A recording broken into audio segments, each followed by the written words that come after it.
Oh, good morning, everybody. Happy 13th of January to you. What's up, Jen the Vet? Ada, good to see you as well.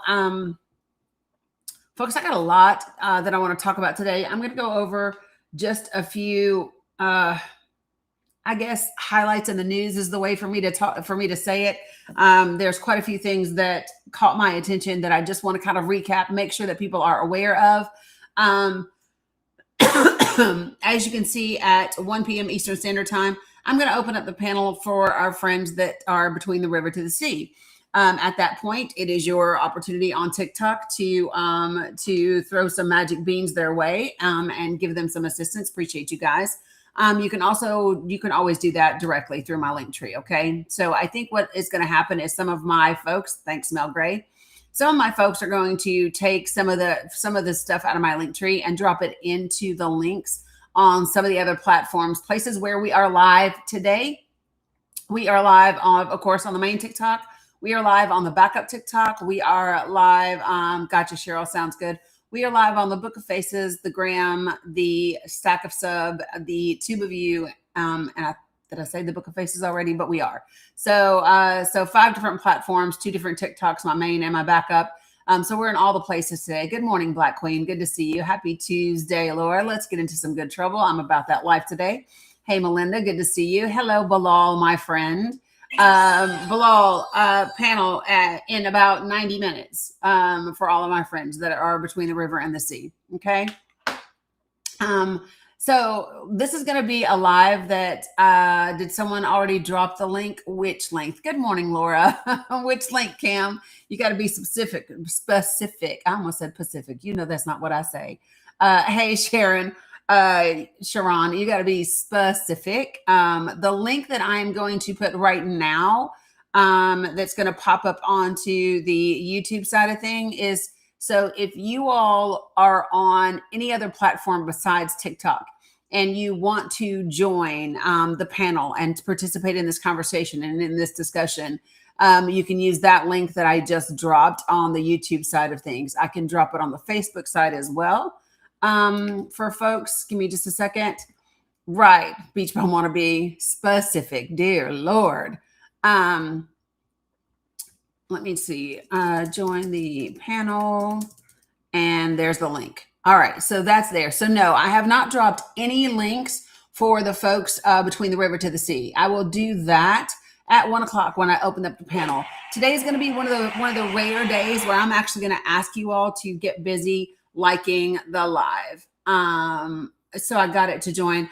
I went over manually and put it on Facebook and I put it on YouTube. It is not on the Gram or on Substack.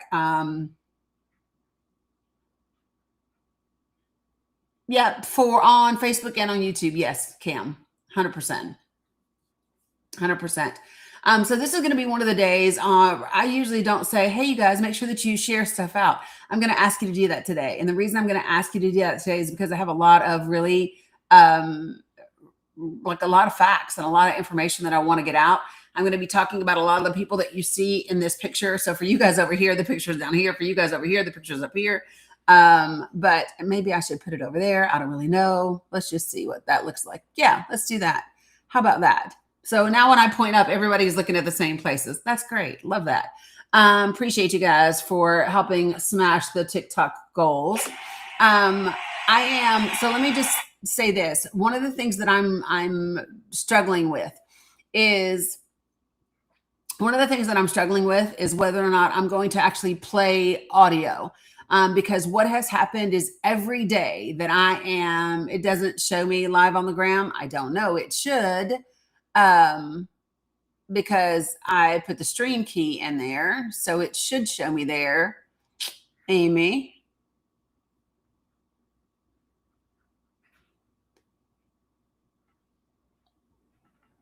Oh, shit. Yeah, I should be. And if I'm not, swear on everything good and holy, I'm not even going to fret. I'm not even going to fret.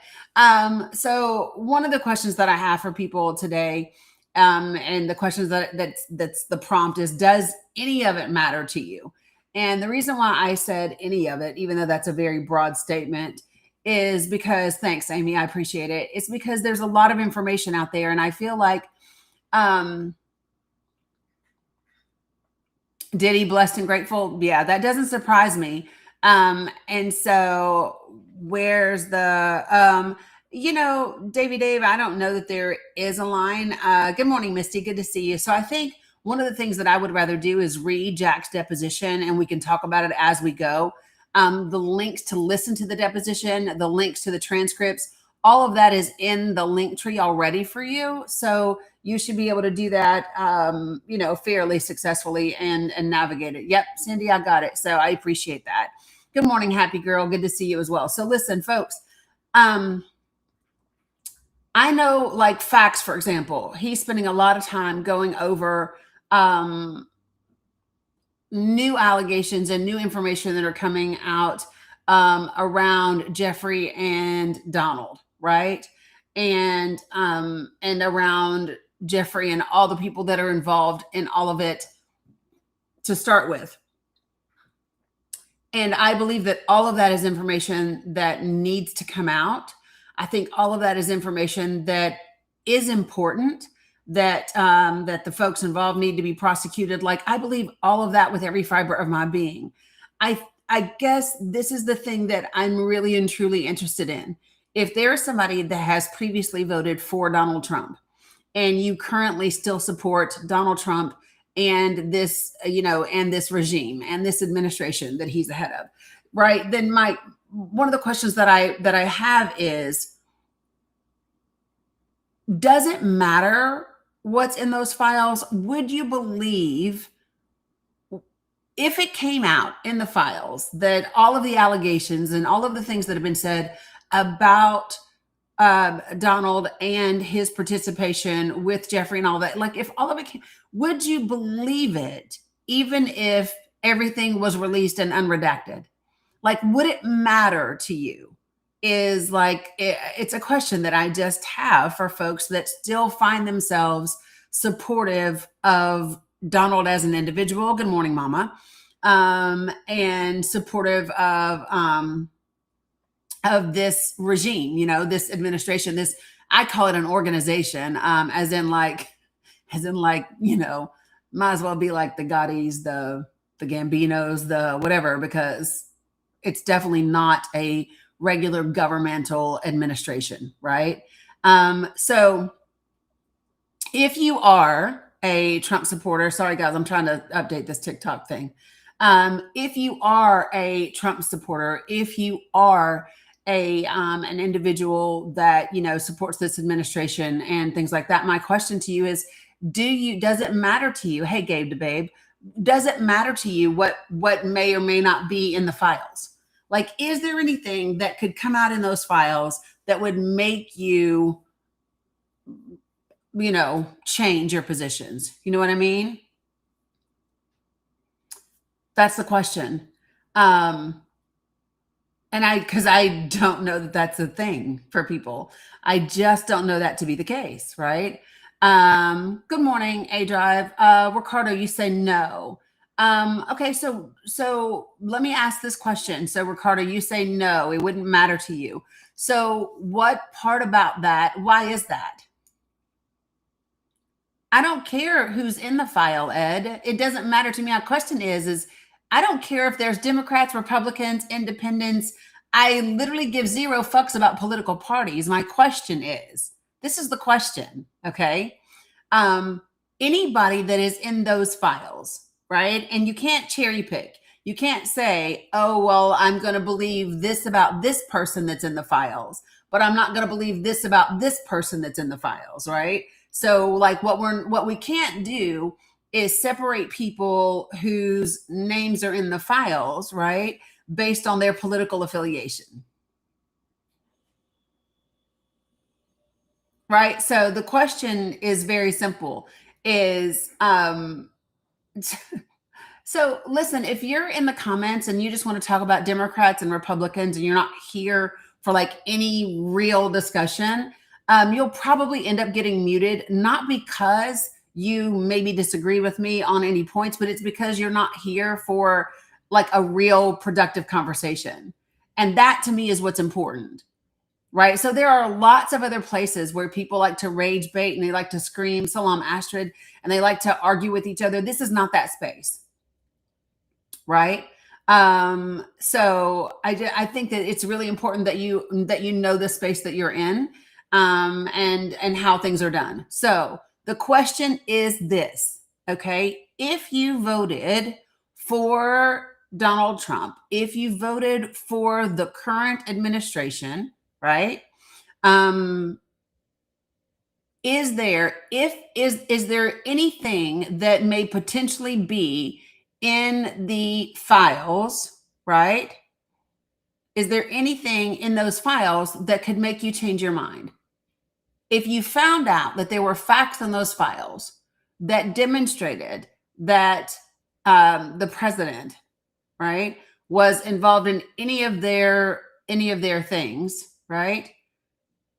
Would that be something that you would consider? Would it make a difference to you? That's the question. And Ricardo's the only person who's answered so far, and he said no.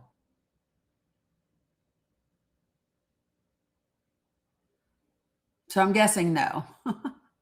So this is why, for me, I'm not spending a ton of time on the files, right? Let me ask you this question for folks that are not sure. That's actually Talk Walks. That's not true. That's not true.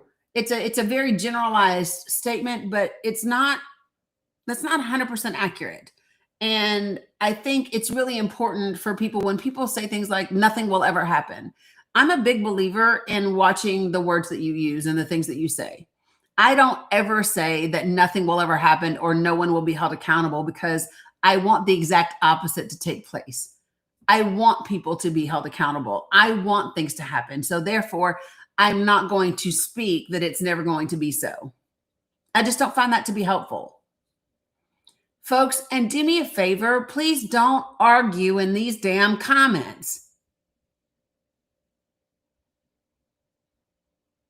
No, Butter's house, I haven't. Facts, Steve spent all morning talking about Sasha. No, I haven't. No. And the reason why I haven't is there is nothing. Would what change anything for me? About what? You like say it. I don't understand what you mean. Ask me the same question about what? If who was in it? I've already said I am for prosecuting anybody that is in those files that was engaged in criminal behavior. I don't care about their political party or political affiliation. That's it. Like, I don't have an allegiance to a party.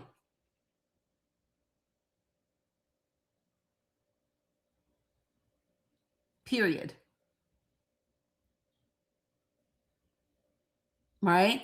I think the thing that is the reason why I don't think Trump supporters are going to care about those files is because there are already dozens of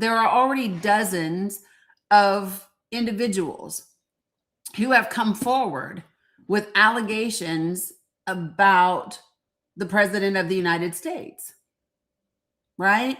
And so for me, I don't think if people chose to vote for him and overlook the words and the allegations of dozens of women and a conviction in civil court.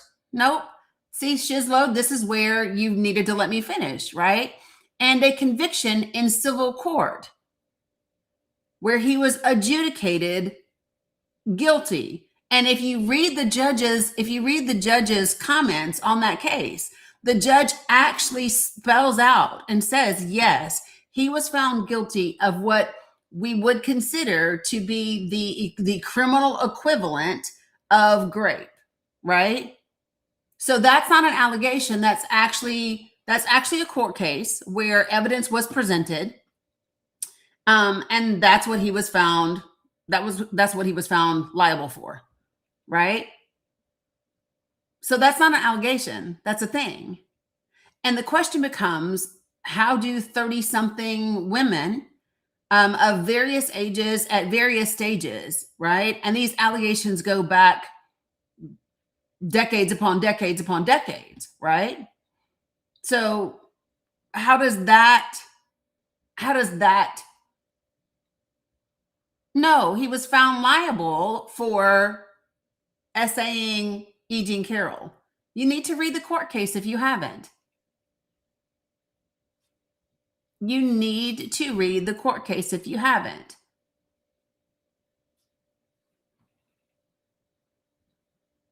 So one of the things that I do in this space, y'all, is I discuss facts. I really don't give a shit about anybody's political party. I don't care.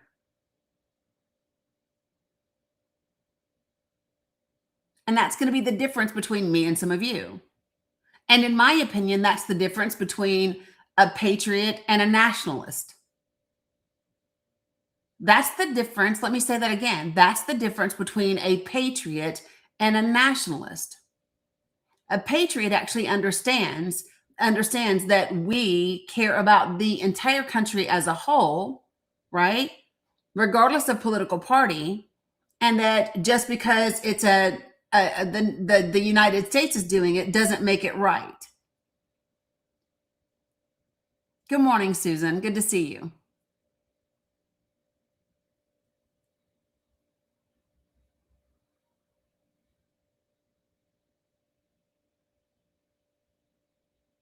Right. Yes, which that's true.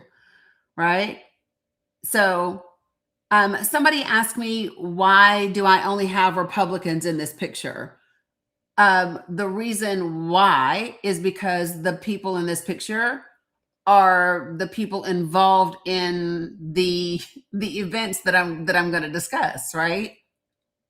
So I can't put a Democrat in this picture if the Democrat isn't part of the 2020 election case, right? Hey, Sandra, right? I can't just throw a Democratic face in here to make you feel good, right? The reality is that there were the president of the United States in 2020 did not pick up the phone and contact Democrats, right? Democratic operatives, Democratic political consultants, or Democratic members of state legislatures, right? He didn't do that to try to get them to take a slate of fake electors. He only contacted Republican individuals for that, right? So if you want me to put a Democrat up here, then I guess then the president of the United States would have needed to contact those Democrats to get them to do that. Like, this isn't hard. Do you know who the person who asked me why there are no Democrats up here? Do you know the names of the people that are up here? Does anybody, do you know the names of the people? No. Okay, well, I'll give them to you. Okay, so in the middle is Donald Trump, president of the United States of America, both in 2020 and today, right? Nope, on the brink, I'm not. I really am not. No. Directly to the right of him is General Flynn. To the right of General Flynn is Sidney Powell. Above Sidney Powell is Roger Stone. To the left of Roger Stone is Bill Stapien, who was Trump's campaign manager. Above Bill Stapien, to the outside is oh my gosh, Kenneth Chesbro, right? Beside Kenneth Chesbro is going to be Kristi Noem. Beside her is going to be Pam Bondi. Beside her is going to be Emil Bovee. Beside him is going to be John Eastman. Below John Eastman on the outside is Rudy Giuliani. And on the inside of Rudy Giuliani, between Rudy Giuliani and Donald Trump, is Jeffrey Epstein. Those are all the people that are up here on the photo. And the reason why that's there, why these images are there, is because we want to talk about what happened at the end of 2020 when it came to the election, right? And right, Stuart. So the picture is representative of more than one topic. Okay, Stuart. So let me see if I can put it together for you. So, General Flynn, Sidney Powell, Roger Stone, Bill Stapien, Kenneth Chesbrough, John Eastman, Rudy Giuliani, that whole group of people, that entire group of people is in reference to the 2020 election. Okay. And Bill Stapien, if I didn't say that. Kristi Noem, Pam Bondi, Emil Bovey are specifically about the current administration and the acts of DHS and DOJ that were illegal, right? And the fact that you literally had members of the DOJ telling immigration officials to tell a federal judge fuck off and not obey federal orders, right? And then, of course, you have down here Jeffrey Epstein. And the reason Jeffrey is here is because there are so many people that are in positions of power, right, that are connected to and interwoven into everything that's happening around policy, that it's important, right? These files are going to continue to be a topic of conversation. These files are going to continue to be things that people want to discuss. I think the reason why I think the things that I think are important, or the things that I think are relevant to how we got to where we are, go all the way back to 2006, right? When you go back to the first case down in Florida and the deal that Alex Acosta did, right? Yep, Sugar Giuliani's still alive, right? He just is damn near broke now after they all took all of his stuff, right? And so when we think about all of that, no, Stuart, that's not what Joe Biden did with the Supreme Court's rulings on student loans. And the fact that you're saying that is just misinformation.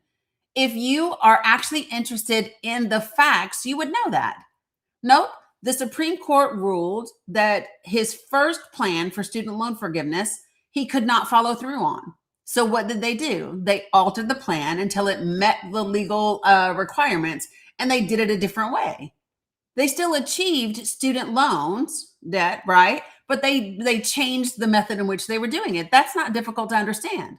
That is vastly different than calling a meeting with immigration attorneys, right? Having those immigration attorneys in a room with you and telling them verbatim, quote, there may come a time when you're going to have to tell a federal judge, fuck you, and disobey the orders because we must get these 3 planes off the ground and into the air, headed to CCOT, no matter what. And that is likely, we are likely going to get an injunction before we can make that happen. Those two things are very different things. And if you're being authentic, if you're speaking with any level of integrity, then you know that to be true.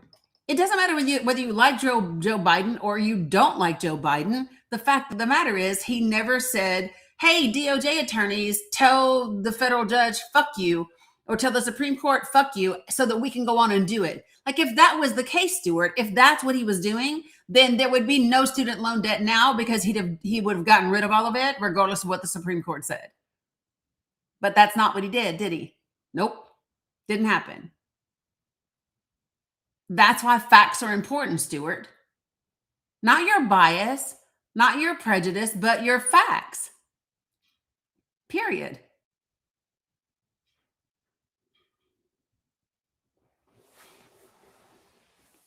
So, folks, this is why somebody asked me, am I talking about Sasha? No, I'm not. And the reason why I'm not, number one, is things that I am things that I'm uncomfortable with. It's just a ton of allegation and not a lot of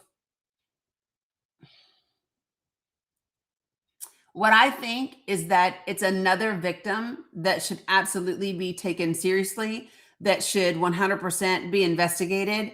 Until that happens, I'm not sure what else I can add to it.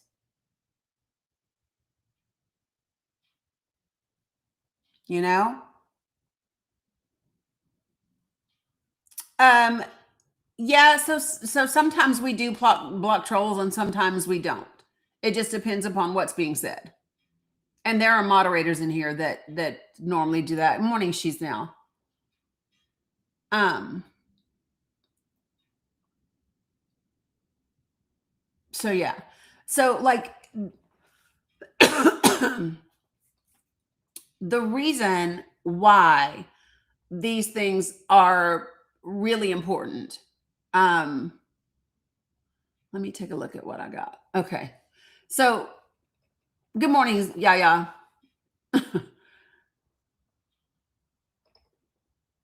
Appreciate you, Sandy.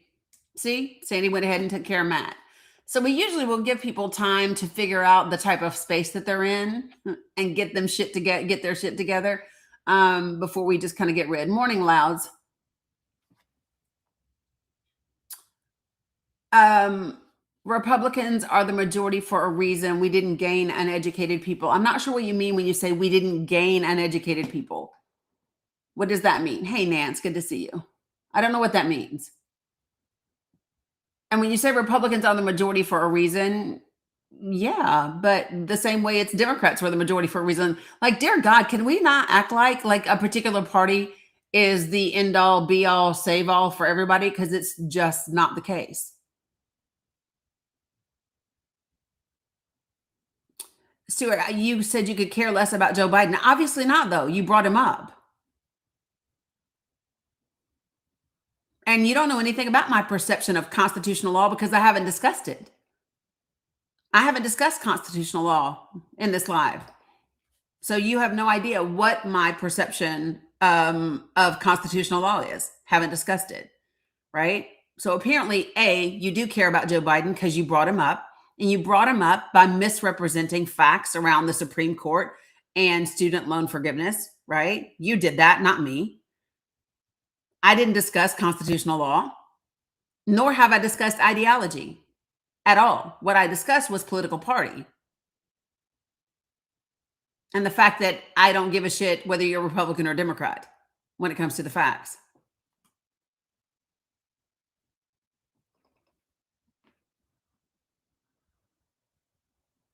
Listen, if you all are still sitting here in 2026 and you are saying things like,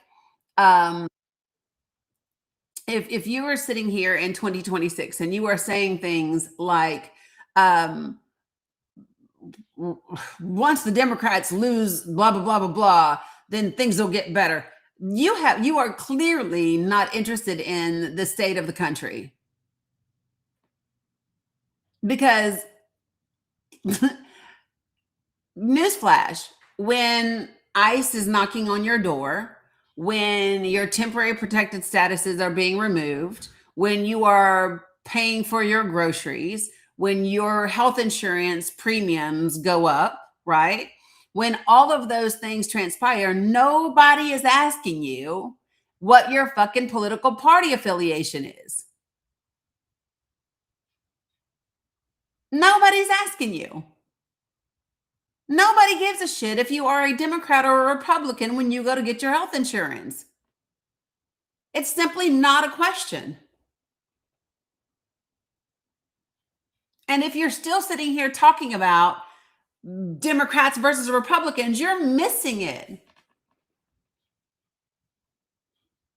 Because when you take your ass to the hospital, nurses, billing, none of those people are asking you your political party.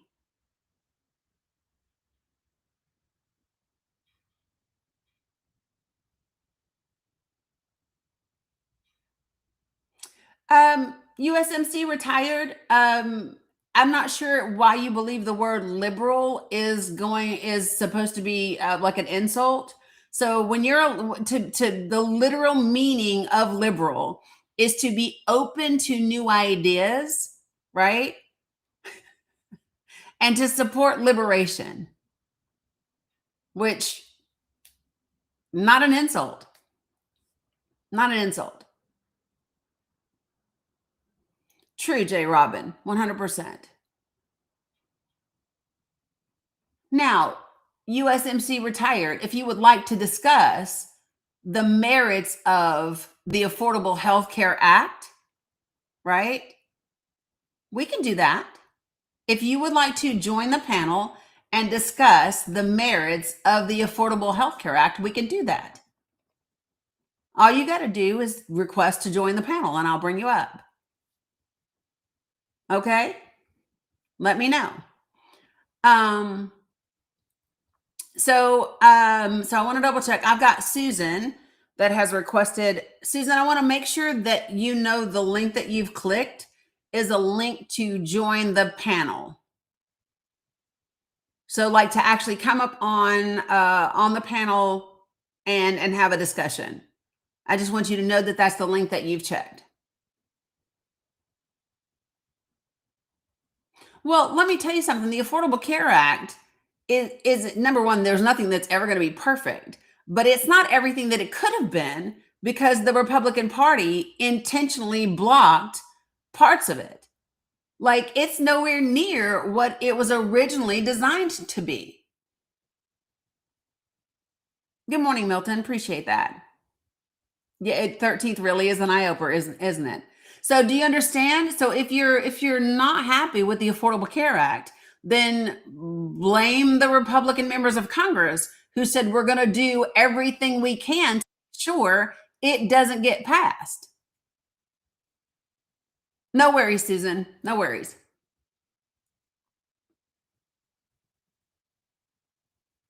No, Landon, I meant exactly what I said. What's up, the boss?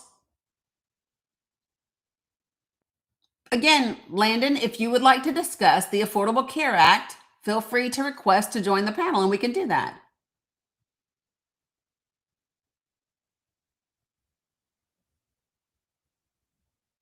Right. Mitch is responsible for that. Mitch McConnell said 100% that they were going to do everything they could to block anything that Barack Obama put in.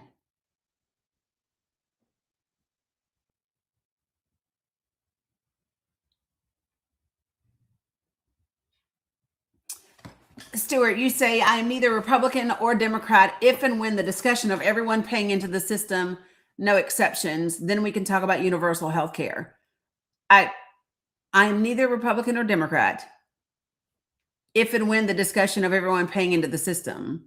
Are you trying to say that everyone paying into the system is the only way that you're willing to talk about universal health care? Is that what you're trying to say, Stuart?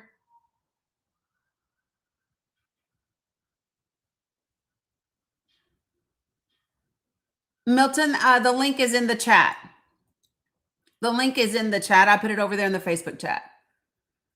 So, James, one of the things that I ask for in my space, I ask for 4 things in my space. Number 1, be respectful of all people at all times, right?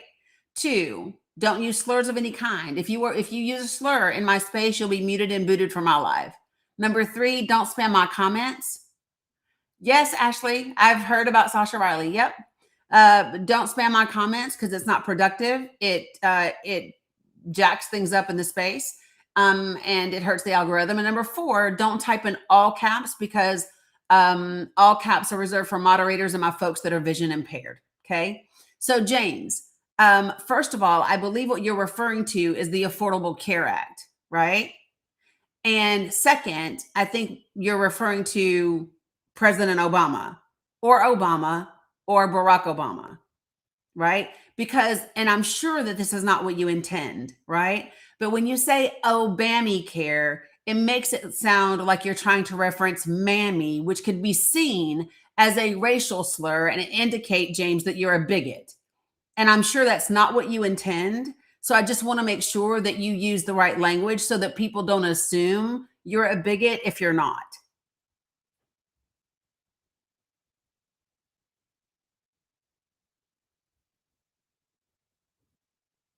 So just want to make sure that everybody's on the same page. Okay?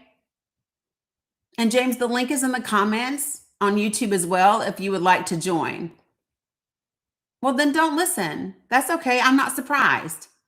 Listen, I am not surprised, although it is sad that you are what appears to be, judging by your profile picture, a grown adult that can't engage in a productive conversation about the state of your country, especially as something as incredibly important as healthcare, without using what appears to be bigoted slurs, and then doesn't have the respect or the integrity to clean up your language and have a productive conversation.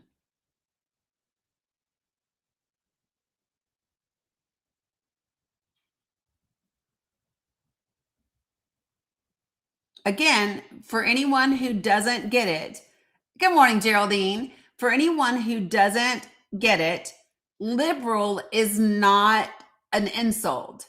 And I think that if more people understood the definition of what it is to be a liberal or to be liberal, you would understand that it's not insulting. So the literal definition of a liberal is, quote, it's used as an adjective, willing to respect or accept behavior or opinions different from one's own, open to new ideas. So I would hope that everybody that is in here is willing to respect and accept different opinions that from your own and be open to new ideas, whether you agree with them or not, whether you accept them or not as your own. They just are what it is, right? Two, also as an adjective, relating to or denoting a political and social philosophy that promotes individual rights, civil liberties, democracy, and free enterprise. Wow, look at that. Right? As a noun, a liberal is defined as a supporter of policies that are socially progressive and promote the well-being of society. Again, not an insult. And then last, a supporter of a political and social philosophy that promotes individual rights. I'm good with that. Civil liberties, good with that. Democracy, me too. And free enterprise. So when you jump into the comments and you say, you're just a liberal, thank you. You have a blessed day too, beloved.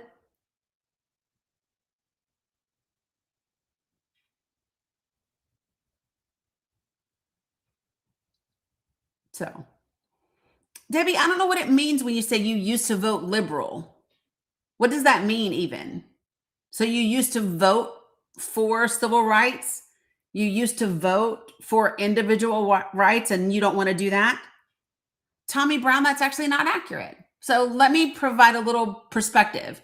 So, we are actually, good morning, Billy D. We are actually a democratic, constitutional republic. That's what we are. We are all three of those things. And there's only a little bit of nuance between what a republic and a democracy is. There's like very little nuance. I don't think that, yeah, Cam, they are. I don't think that you guys know. Can you make a distinction? Can you provide the definition, Tommy, of what's the difference between a republic and a democracy? Let me know. Folks, this is not hard.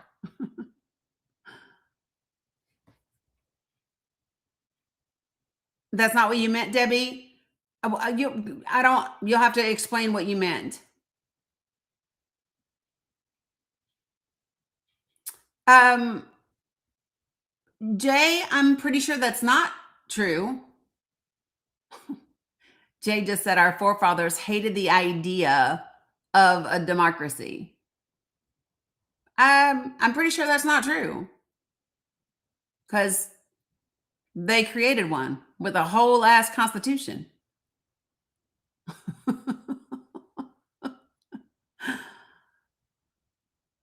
Have you ever read the Federalist Papers, any of you? Have you even read Federalist Paper number 1, written by Alexander Hamilton? Tommy Brown, I know how to say the allegiance, the Pledge of Allegiance. My question to you is, define the difference between a republic and a democracy.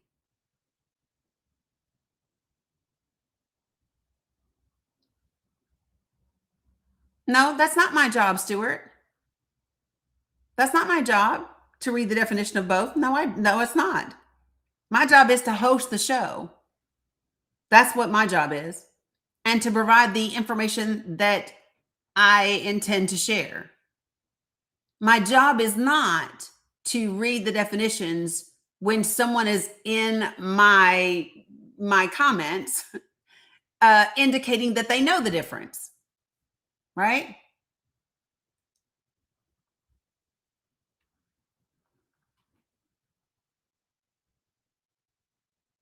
Sheesh.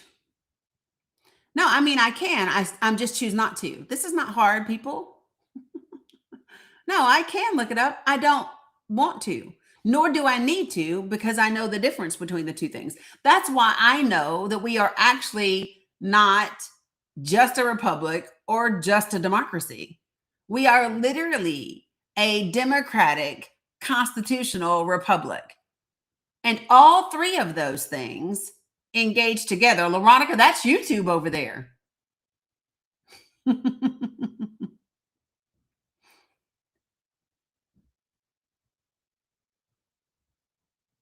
Yeah, that's three different things, you all. And so you have to know which part is necessary and why. Why is it necessary to have a constitution? In case the people that you elect begin to trample over your rights. So, Debbie, here's my thing. When you say you voted Democrat your whole life until the last election, and you're not doing that again, what made you vote Democrat? What were you voting Democrat for?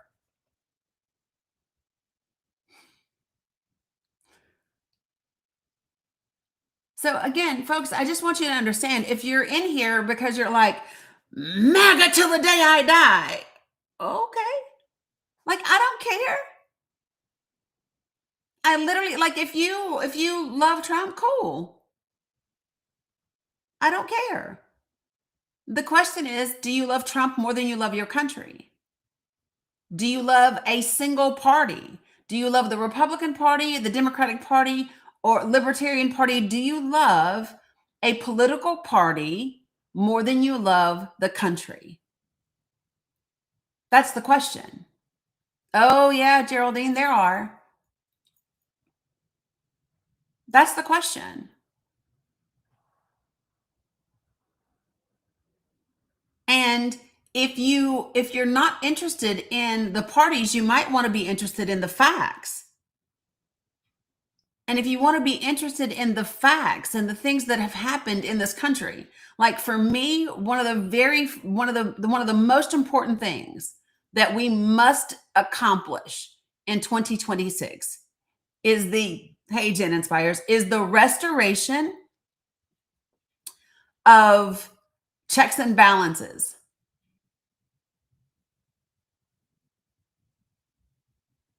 Well, no, Debbie, that's a good question for you. You said you voted Democrat up until the last election.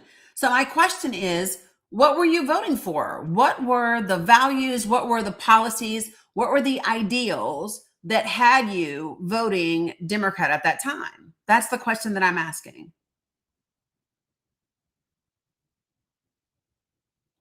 Donna, it will happen.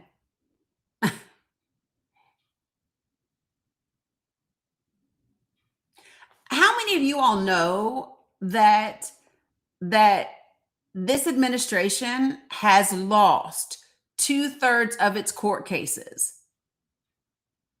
It is a staggering defeat for the Trump administration and their initiatives to have lost 2/3 of their court cases.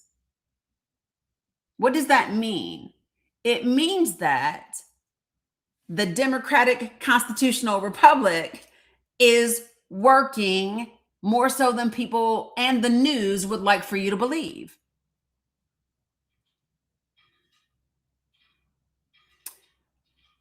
Milton, the Constitution keeps getting rewritten. That's why we have all the amendments that we have. The Constitution has continued to be rewritten. That's why we have amendments.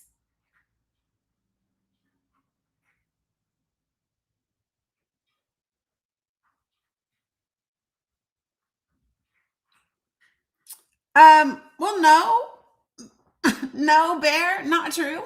I think checks and balances are what's necessary, regardless of a political party being in office. I don't know how many times I have to say this to you all. Number one, I'm not a Democrat. I have voted Republican and Democrat in my lifetime.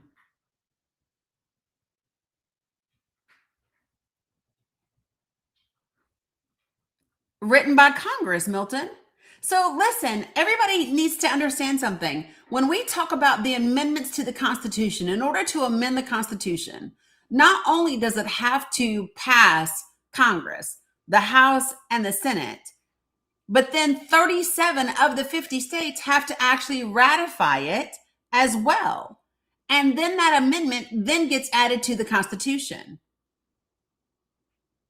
So when there is an amendment to the Constitution is a literal demonstration of what the majority of the country desires.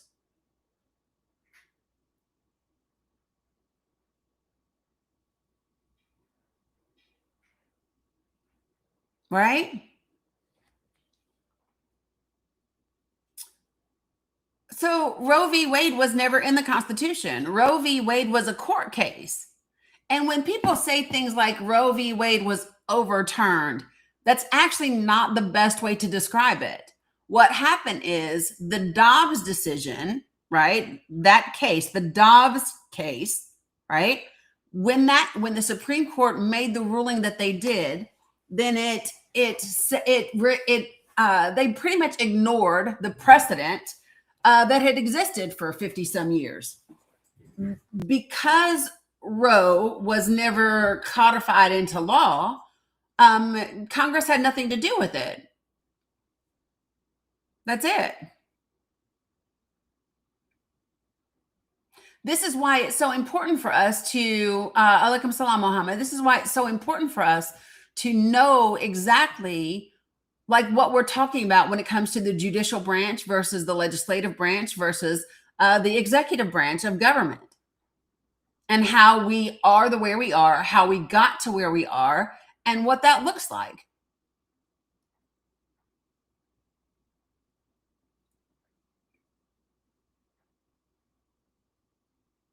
You know, if you really, okay, so if we can just take the Supreme Court, for example, and our appellate courts for that matter, our federal courts. So let me drink some water. Hold on.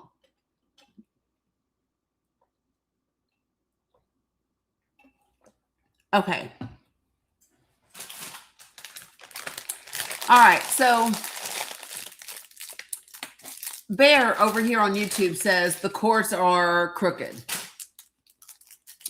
Here's what I would say is that the justice system has always been imperfect because the justice system has never been about justice.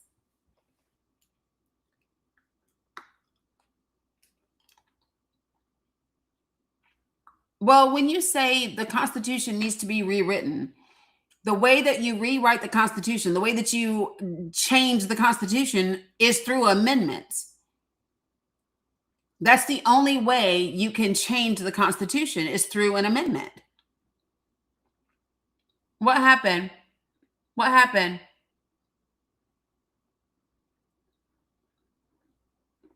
Oh.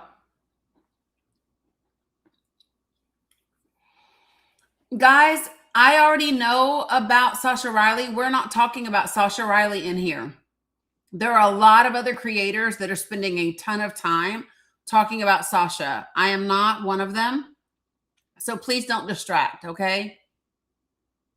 Yeah, I saw it, Marky, once I looked it up. Thanks. And listen, judges are no more for sale today than they have always been. And if you don't know that, Bear, let me ask you this. Bear, are you familiar with the Federalist Society?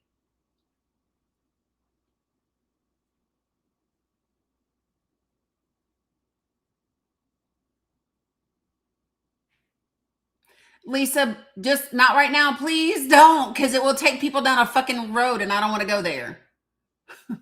I don't. Facts spent all morning reading from allegations that were filed in court by Sasha. And I'm not gonna spend, I'm not gonna do it. I want to focus on other things because for me, it's another allegation against people with a shit ton of allegations.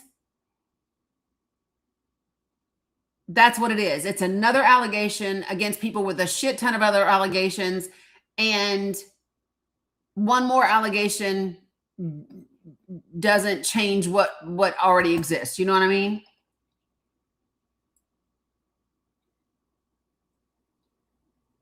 So, what's up, Hack? Right, but so okay, but before you say they're for sale, I think that simplifies it too much. When you all say judges are for sale or judges have always been for sale, I think you're simplifying something that is much more complex than that. Okay? And if you know who the Federalist Society is, you then understand that it's not always about money. A lot of times for many people, ideology is more important than money. When you tap into somebody with a specific ideology, right? Oftentimes you will find that people are willing to do things for an ideology for free. Money doesn't even have to come into play. And sometimes money does come into play. I just think it's very important not to oversimplify things that are actually complex. It's not about trusting the courts. I say this all the time. Folks, listen, it's not about trusting politicians. It's not about trusting the courts. It's not about trusting Congress. It's not about that. It's about making sure that you do your part to elect the best potential people, the best possible people for the positions that are there, right? And then holding them accountable using the mechanisms that we have. Trust has nothing to do with it. You would be silly to put your entire democracy and your entire life and just say, oh, I trust y'all. Do y'all understand that that's how we got where we are right now? People set back, especially after the 60s and the 70s, right? With the civil rights movements and all of those things. And then people just set the hell back and said, oh, we want all these rights for people. We can just trust them to keep going down this path. We can just trust them to never try to take these rights away. We can just trust them. And people got complacent when it comes to democracy. And everybody's shocked as shit that things are being rolled back.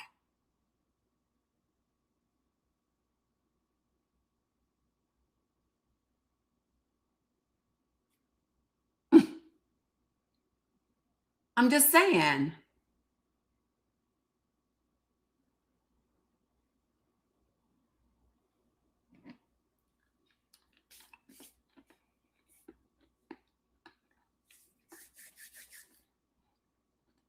I mean, if you notice after a while, some of the trolls have now left. Why? Because I refuse to bait with them.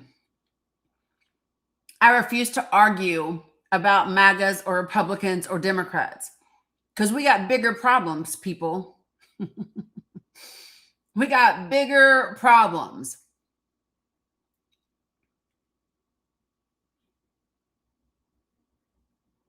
And so when they realize that it's not going to be a debate or an argument based on trying to be divisive over a political party, then there's no substance.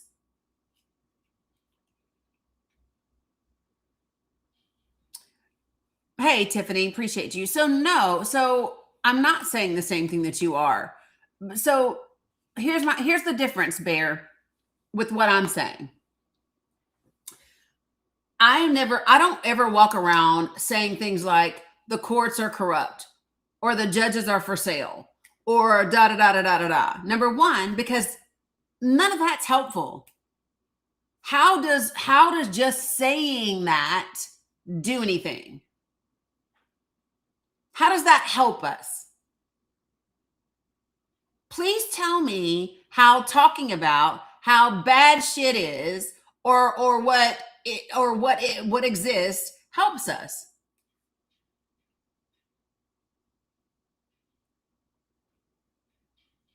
They don't. But what a lot of people do is a lot of people like to talk about all the problems that exist because then they don't have to actually do the work of fixing the problems.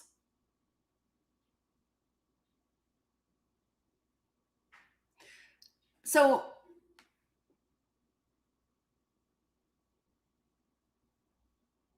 okay, so, but Milton, this is the point that I'm saying, okay? The point that I'm talking about with in terms of the Constitution is that, hey, Renee, good to see you. The point that I'm making is that the only way that you modify or alter the Constitution is through the amendment. And the only way that you amend the Constitution is through Congress.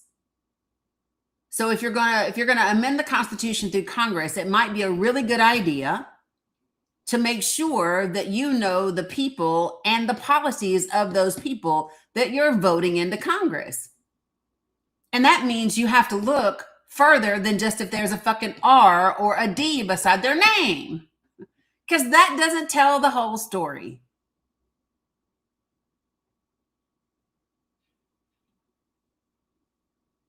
Right. So, Mama Joe, I went through the entire process earlier. Not only does Congress have to pass the amendment, but 37 states have to ratify it.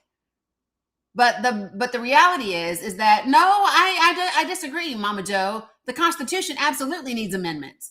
For example, the ERA, which it took over 50 damn years near to get for Virginia to become the 37th state.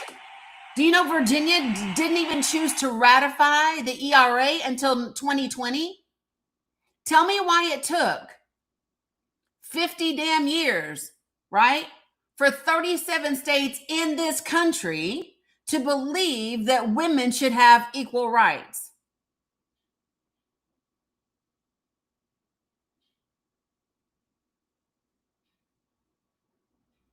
So when we talk about, yes, there needs to be amendments to the Constitution, there needs to be amendments to the Constitution, and there needs to be loopholes that currently exist that are closed.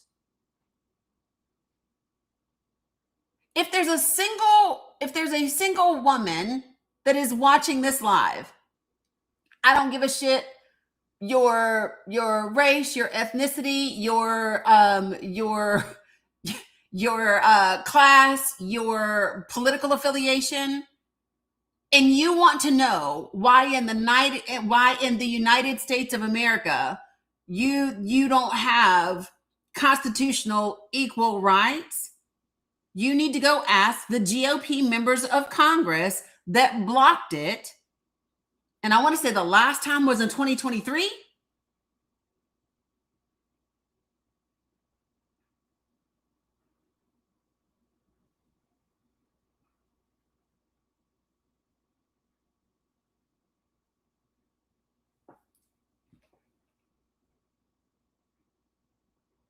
So, again, in order to amend the Constitution, not only does Congress have to pass the amendment, but 37 states have to ratify it.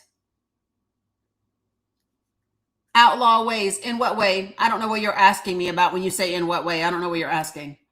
In what way, what? So if you're asking in what way did they block it, I'll explain. So there's a time period. Once an amendment passes Congress, right?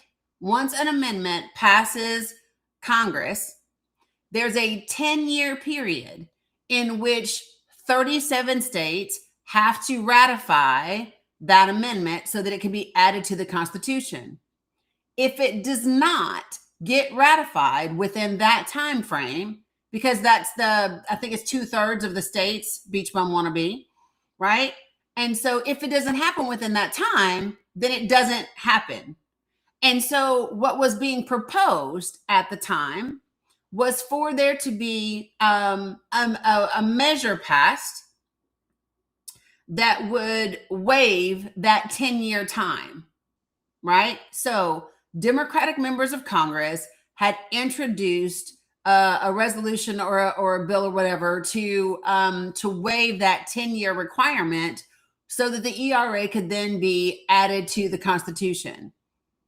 And it was the GOP members of Congress that voted against that and kept it from being added.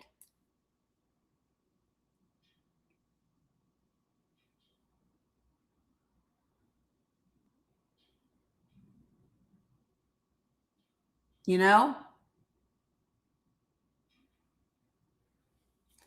It's the Equal Rights Amendments, Liv. It was a specific piece of legislation to give women equal rights. I know you're not talking about amendments, Milton, but you said that the Constitution needs to be rewritten. And what I'm explaining is that the Constitution, you can't rewrite it. You can't rewrite the Constitution. What you do is you add amendments that rectify the issues within the original.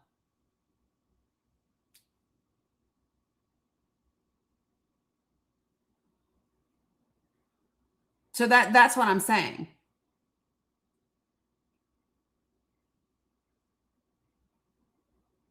So again, the question that everybody Peggy, I don't do conspiracies. I don't talk about conspiracies. This is a space where I talk about facts and that I don't yeah, you're welcome.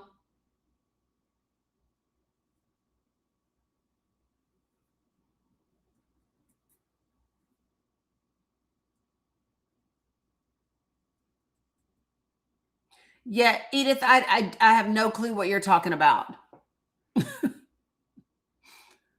Um so when people in the country pay their taxes, it doesn't get separated by political party. So Edith made a statement and said the tax law was never rated. Do we have been, I think she means so we have been paying tax to support the criminal Democrats. And the thing about it is that when tax dollars are collected, they're not separated and go, oh, we're going to give this amount of our tax dollars to Democratic people and this percentage of our tax dollars to Republican people. Like it's just not, that's not what happens.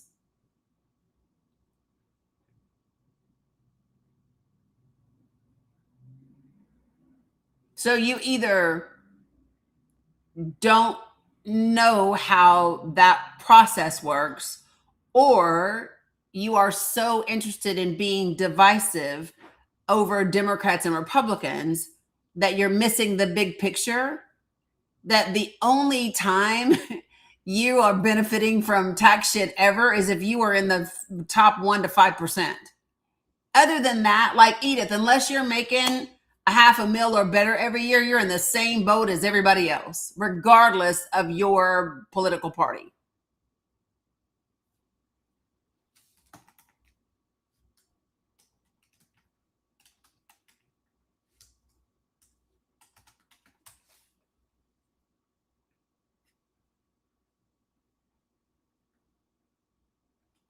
And so this is why it's really important, and this is why I asked the question earlier. Are you more interested in and more loyal to a particular political party or the country? What is most important to you?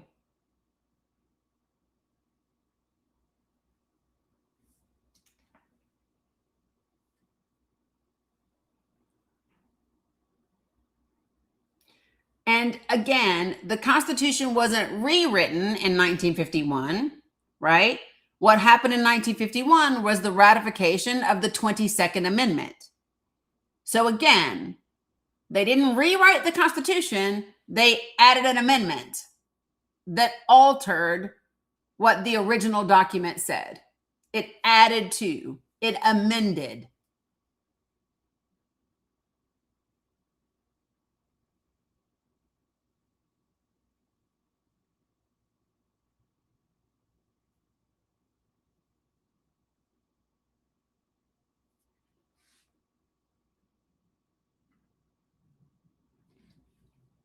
Can I tell you what's going on if Trump got impeached or what is going on? Um, I don't have any news today that he's been impeached. And to be quite frank, I hope he has not been impeached. Because the let me tell you something. And this is my opinion, okay? I believe that it would be a dumb move, an unwise action on behalf of the Democratic Party to impeach Donald Trump without solidly knowing they have the votes necessary to impeach and remove. Period. Now, if you really want to be effective, I say impeach Pam Bondi, impeach Kristi Noem, impeach Miss WWE, impeach Pete Hegseth. Like, if you really want to be impactful, impeach Kash Patel, right?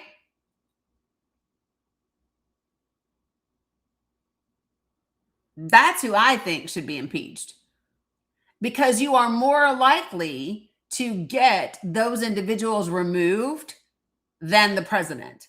And the reason why I say that is because there are quite a few members of the Republican members of Congress who are not happy with the individuals that I just named.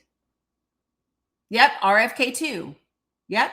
There are plenty of GOP members of Congress that are pissed at members of this administration.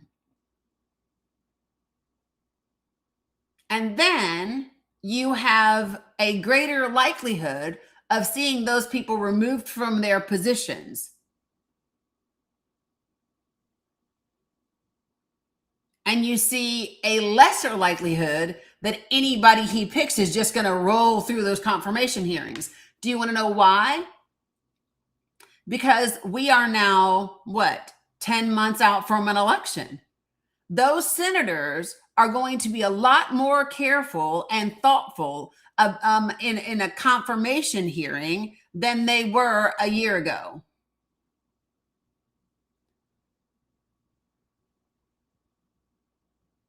No, so impeaching them isn't saying they're convicted of a crime. Impeaching them is removing them from office. And once Congress removes them from office, he can't put them back in.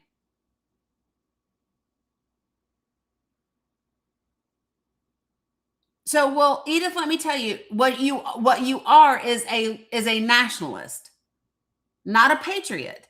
And I'm basing that off of what you just said, Edith. You said, I am loyal to the betterment of our America and my country, family, and a loyal patriot. I back the blue and all of our military. That means you're a nationalist, not a patriot.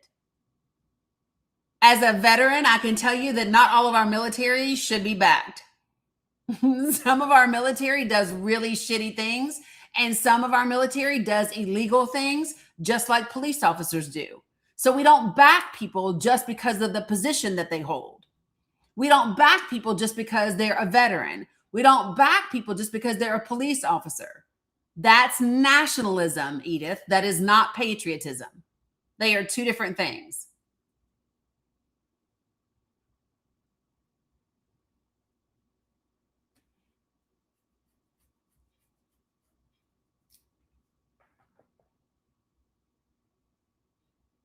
This is the same thing that you do in your home, I would hope, right? Do you back your children if they do horrible things? Or do you hold your children accountable? Like when I was growing up, if your kid was in the candy store, if you guys were in the store and you went outside and you realized that your kid stole a candy bar, you walked their happy asses back into the store and you made them give the candy bar back, and then they were grounded, right? Why? Because you know that children need to be held accountable. They need to be taught right from wrong. They need to face the music, right? You don't say, oh, well, it's my baby, so fuck it, they can just steal a piece of candy. No. That's the difference.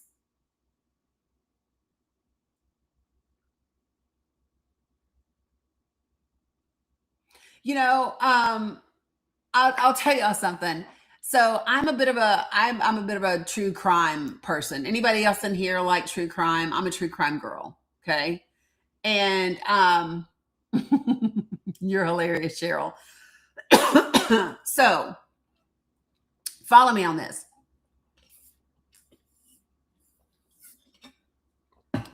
I want to give you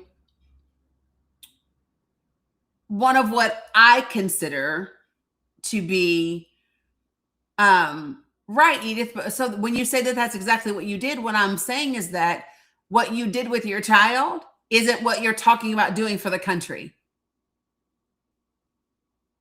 That's what I'm saying to you, Edith. Is that's what you did with your children, but it's not what you're doing with the country. You can't just blindly back the country. You can't just blindly back the blue or back the military. You can't. That's nationalism. That is not patriotism.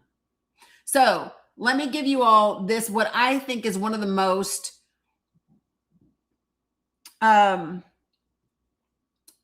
incredible demonstrations of what I'm talking about right now. Okay. And I'm going to give it to you in this way. Edith asked me if I'm a narcissist. Well, Edith, I'll tell you what you can do for me. If you would like to define narcissist and make sure that you and I are using the same language. Because what I find is that a lot of people use the word narcissist and don't actually have a working knowledge of what it is to be a clinical narcissist.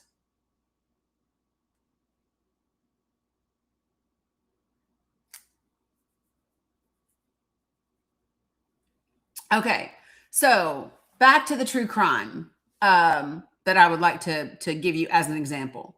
So I have probably watched 90% of every, like, of all of the episodes ever made for the first 48. I've probably watched 90% of them, right? And there is a significant case that happened, and I'm going to test some of you guys this, because if you really are, you will know this one. Okay. So you are never wrong, so you're not qualified. Edith, who said I'm never wrong? So let me just share this with you, Edith. Okay. So your immediate pivot from me making a distinction between nationalism and patriotism to personally attempting to attack me because you're not comfortable, right? Me pointing out the difference between those two things is not on me. So you understand that, right, Edith?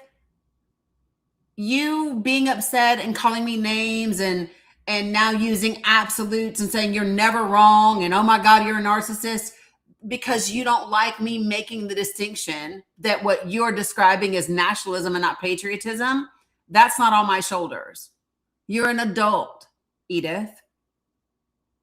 And whether or not you can sit in your own discomfort has nothing to do with me.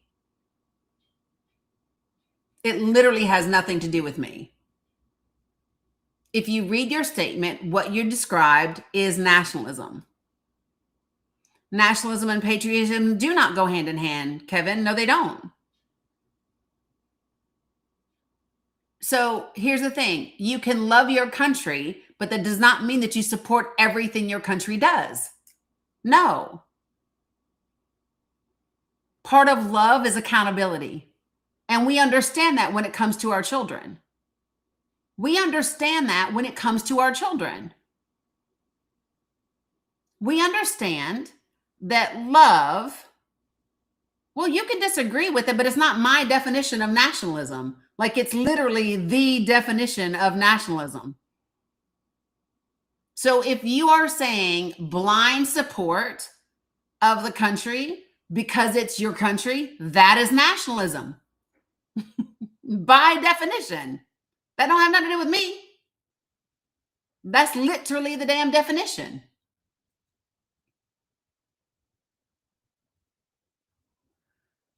So, again, all right. So I'm going to show you all what I mean when I talk about patriotism versus nationalism.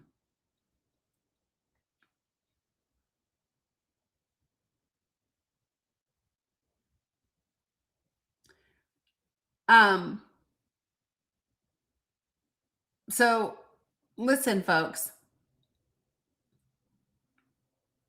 So follow me, listen. So if you are a First 48 watcher like I am, I'm going to mention a particular case, right? And I want to see how on it you really are, okay? So, all I'm going to say is this is the most infamous case in First 48 history, especially for Memphis. So if I ask you what is the most infamous case in Memphis from the First 48, what is it? What case is it?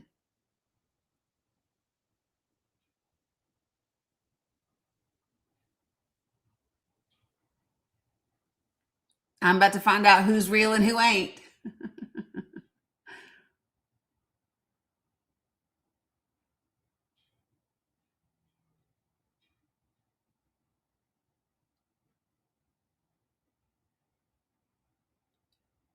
There you go, CJ.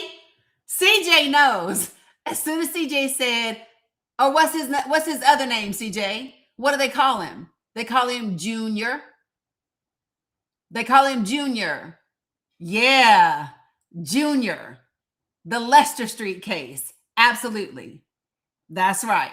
So if you all don't remember this case, so one of the brothers, Jesse Dotson, actually unalives his brother's girlfriend, their two friends, and unalives two of the children.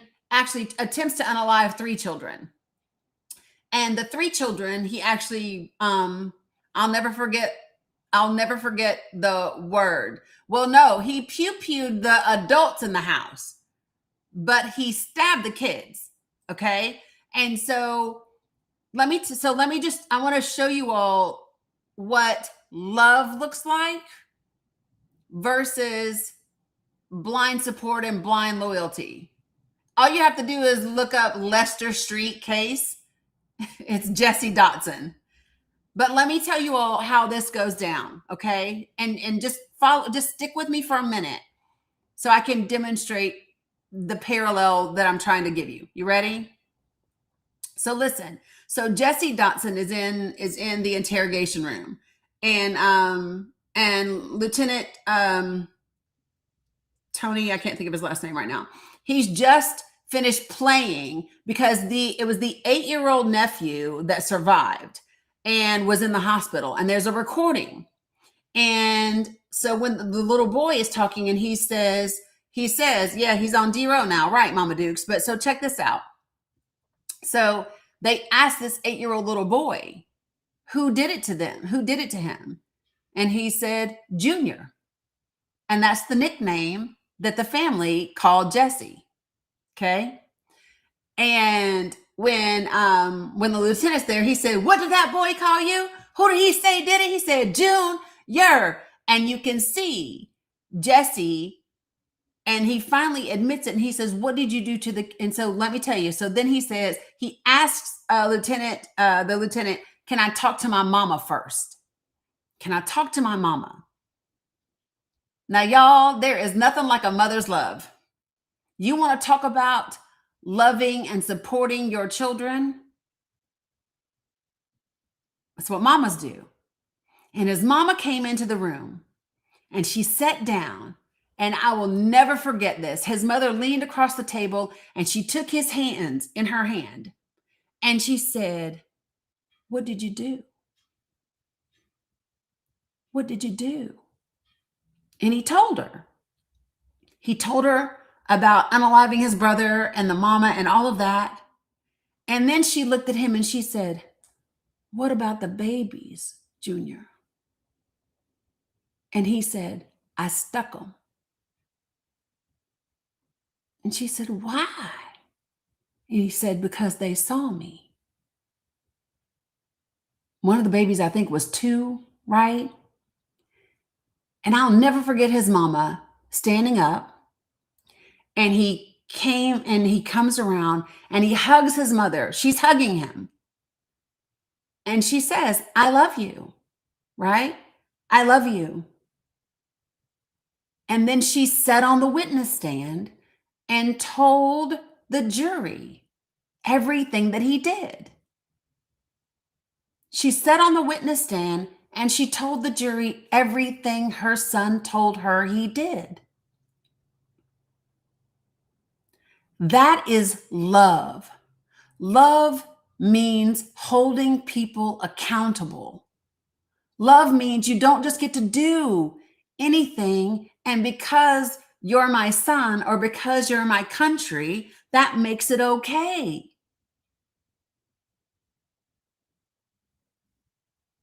That's real love. That's saying, I get it, I love you, and you got to be accountable for this thing.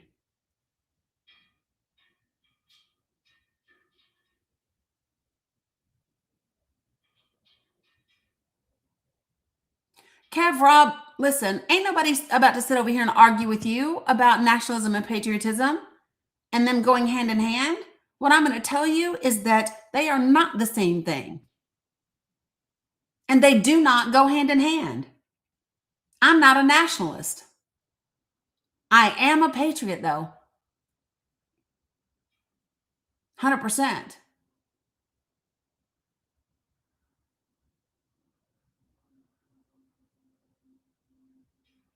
So, and this is the thing that I'm using to make my point. She loved her son. And she required him to be held accountable for the things that he had done that caused harm. That's what patriotism looks like. Nationalism would have been not testifying against him, not holding him accountable. Nationalism would have been lying. You see what I'm saying? That's the difference. The problem is too many people in this country don't understand that when you keep allowing the country to get away with things, eventually the things that they're getting away with being done to other people will be done to you. It's either not okay to be a bully at all, or it's not. You can't say it's okay for my country to be a bully It's not okay for my country to be a bully, or if they're being it to me. Yeah, Sandy, I got you. Right? You can't say, "Oh, my country can be a bully as long as it's being a bully to everybody else," or "My country can be a bully or violate the rights of people as long as it's people that I disagree with, as long as it's people that I think I'm better than, as long as it's people." Right? It's either not okay or it's okay. Well, like I said, Kev, ain't nobody about to sit up here and argue with you. Believe what you want to believe.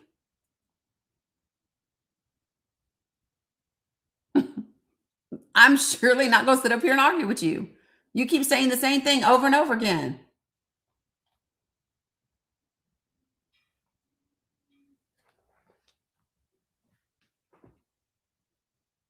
Folks, this is where this is where so many um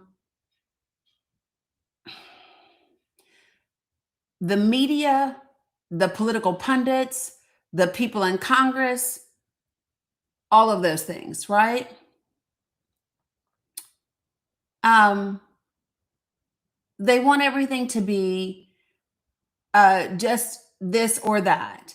And that's just not the way that life works. And I'll kind of give you what I'm talking about, okay? So, for example, the government of Iran can be doing horrendous things to its people um, because they are protesting, and it could be thing, and we can say, well, we support the people of Iran who are protesting for their rights. Okay, that also doesn't mean that we get to decide we want to drop boom booms on Iran. We don't get to do that, because literally, by that analogy, there are lots of other places in the world that should have already come and taken our president and already dropped boom booms over here. Kev, you're just spewing nonsense. Listen, there's a link that is in the chat. Here, I'm going to put it again just for you, Kev. If you would like to come on up here and join the panel and we can discuss the things that you're saying, because they're just not accurate. Like, I don't know of any other way to say it, but they're just simply not accurate. So here, Kev, I even replied just to you. So that is a link. If you click that link, I'll bring you right up here and you'll be able to talk, and we can talk about nationalism and patriotism. We can talk about media and who owns the media and all of that. What's up, Nene? Good to see you. Hey, Vicky. Thank you. I appreciate that. And so remember, so like when I get off of here today, there's probably going to be, I don't know, 8 to 15,000 views that will have taken place. It's hello, hello, hello, Raja, right? And and so the conversation isn't just for the people that are in the chat, but it's for absolutely everyone that's in this space, right? So again, Kev, if you would like to join this panel and discuss it with me, we can do that. And then we can have a real conversation about who owns the media, what percentage of the media is owned by whom, what the ideology of the largest percent of the mainstream media is. We can do all of that. I just hope that you are ready with the facts.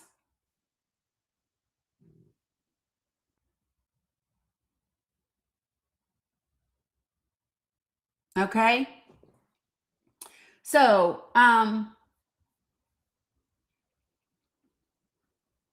yeah. So a couple of things. Yeah, thank you, Veronica. I sure did. I sent the link Join the panel.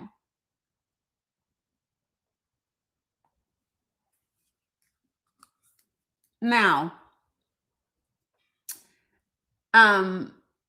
this is the part where, and the reason why I asked the question that I asked earlier is, you know, let me just say this too. If you are talking about the country, the country, the country, and how you love this country, and yet your rhetoric is derogatory only for one particular party, it tells me that not only are you not a patriot, right? But you're a bigoted nationalist that is only okay with certain people who agree with your political ideology. And that's crazy. Kathy, I think good luck to them for listen. There were 7 subpoenas with regard to testifying for the House Oversight Committee with reference to the Epstein files. The GOP led oversight chose to only go after one particular subpoena, which is the Clintons. And the Clintons have said, listen, we've already told you, release every damn file that has Bill's name in it. We're good with it. Release everything you've got. And they don't. Right? Santee says, say one good thing about Trump and his administration, and I will say 5 about Harris and the lefts. What does that mean exactly?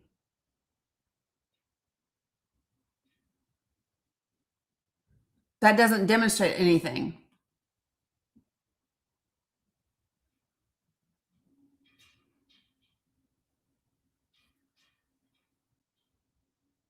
So, Kev, my name is Dani.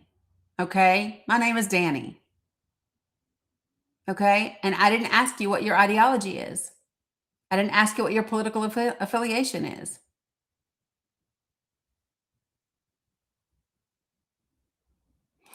Yeah, but you're not an independent, right?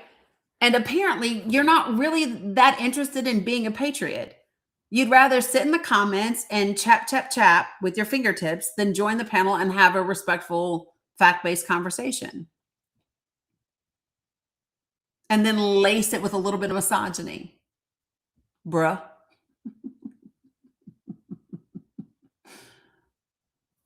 Like, what in the world? Hello, feeling awesome? Okay, so for those of you guys who are on the TikTok side of the world, okay, how many undocumented immigrants do you have living in your house, or is it all just lip service? You do realize that that's not a real argument. You do realize that you don't have to have unauthorized immigrants living in your house to believe that they have constitutional protections. The Constitution gives them protections, right? So they don't have to live with me for me to believe that they're human beings and entitled to their constitutional protections. Like, yeah, that's just not a thing, people. I mean, I have taken in homeless people without housing. I have taken them in with me. I've had them live with me for months at a time. I've helped them get through surgeries and things like that. Yeah, I've done those types of things. Absolutely. Hmm.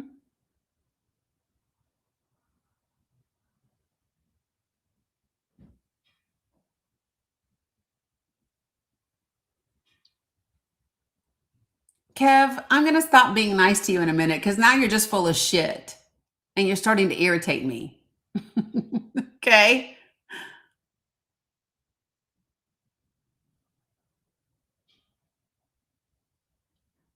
So, Brian, what part of unauthorized immigrant do you not understand? Because that is the official designation given by the Department of Homeland Security.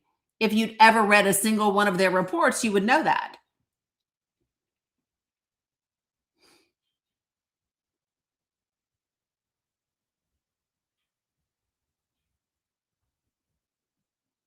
I never said I was unbiased. Of course I'm biased. Everybody is biased, Kev. If you're a human being, you're biased. Y'all do know that, right? Every single person here has bias. You know that, right?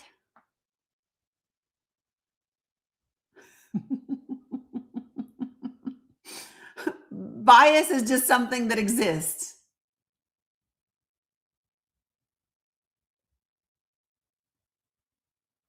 Yeah. No, it doesn't actually, Brian. If you would like to, so here, let me be helpful. And this is in my link tree for those of you guys who haven't ever read it. Okay, so for my regular folks, when I start to open up the panel, you all know what to do. I'm not going to talk about it. And what I would like for you to not do for my mods, don't drop the links that we talked about earlier into YouTube. It's a little bit of a cesspool at the moment. So let's don't do that. But absolutely, on Facebook is fine. Okay.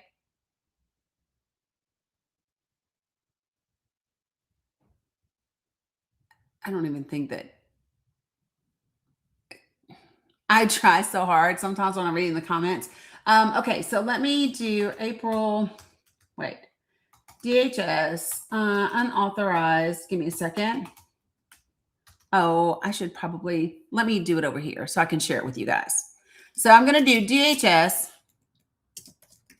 unauthorized immigrant population 2018 through 2022. This is the report that came out in 2024. And I'm going to share my screen with you guys. Okay. So TikTok, I will drop down the background and show you here in just a second. Like I said, it's also in my link tree. So the report that I am showing you, let me share it with you guys as well. Hey, Mo, I saw you. Can you do me a favor and put in the comments, can you put in the comments that when I bring people up on the panel for folks to just stay on mute, just because there's a lot of troll activity happening, and I just want our friends to be cool. Okay, so let me show this, and then I'm going to open up the panel.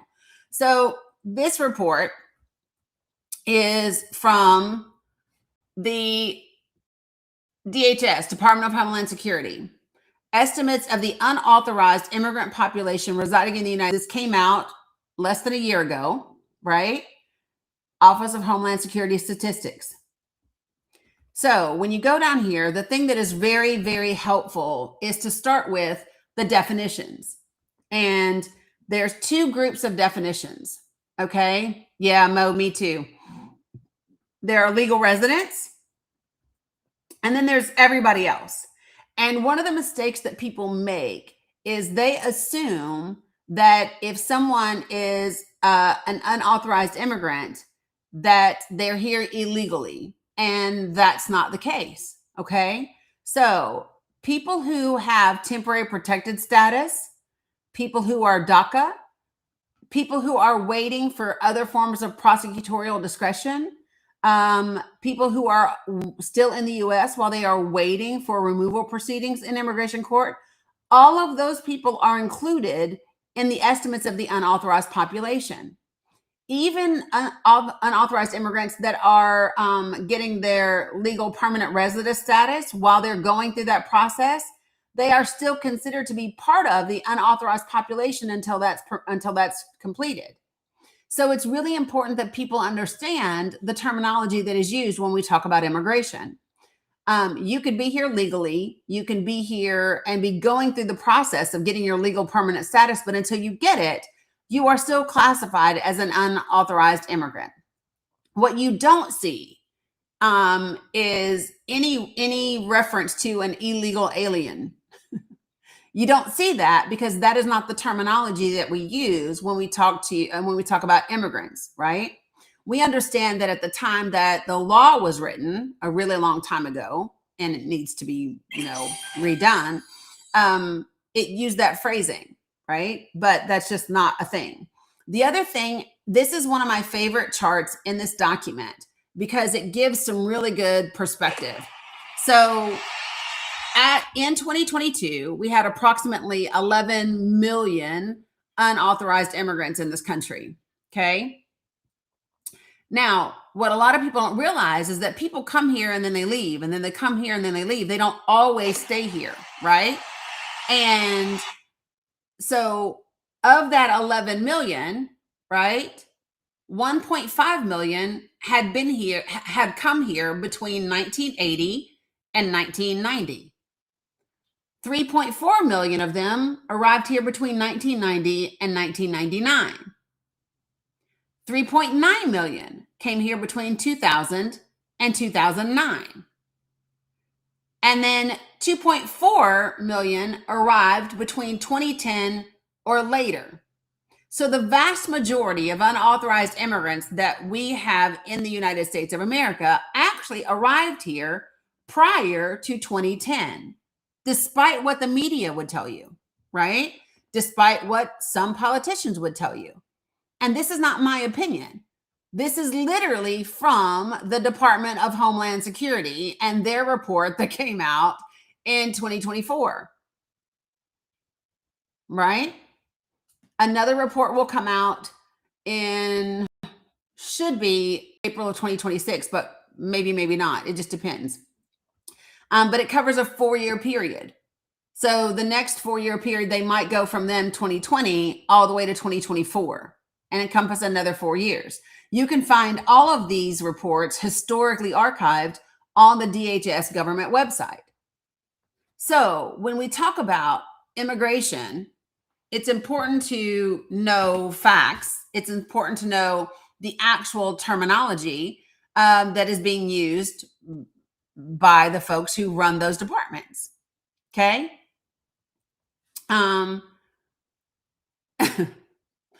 Yeah. So the reason why I like to show this document is because it's very clear. The graph is phenomenal. It gives you great information, and it makes it clear that unauthorized immigrant doesn't mean, thanks, Audra, it was a Christmas present, doesn't mean that you're here illegally. So just for a couple of other things, feel free to take these down if it's helpful for you at a later date and time. Okay. So first, I would encourage you to read 8 USC 1158. So 8 USC 1158 is our asylum law. All of this is in my link tree, folks. Okay. Mo, can you just type for folks to just stay on mute when I bring them up? And I'm going to kind of alternate some folks. Okay. So Brandy, I'm going to use you as a placeholder for me while I grab some folks. Okay. Appreciate you. Mel Gray, I got you also. Assalamu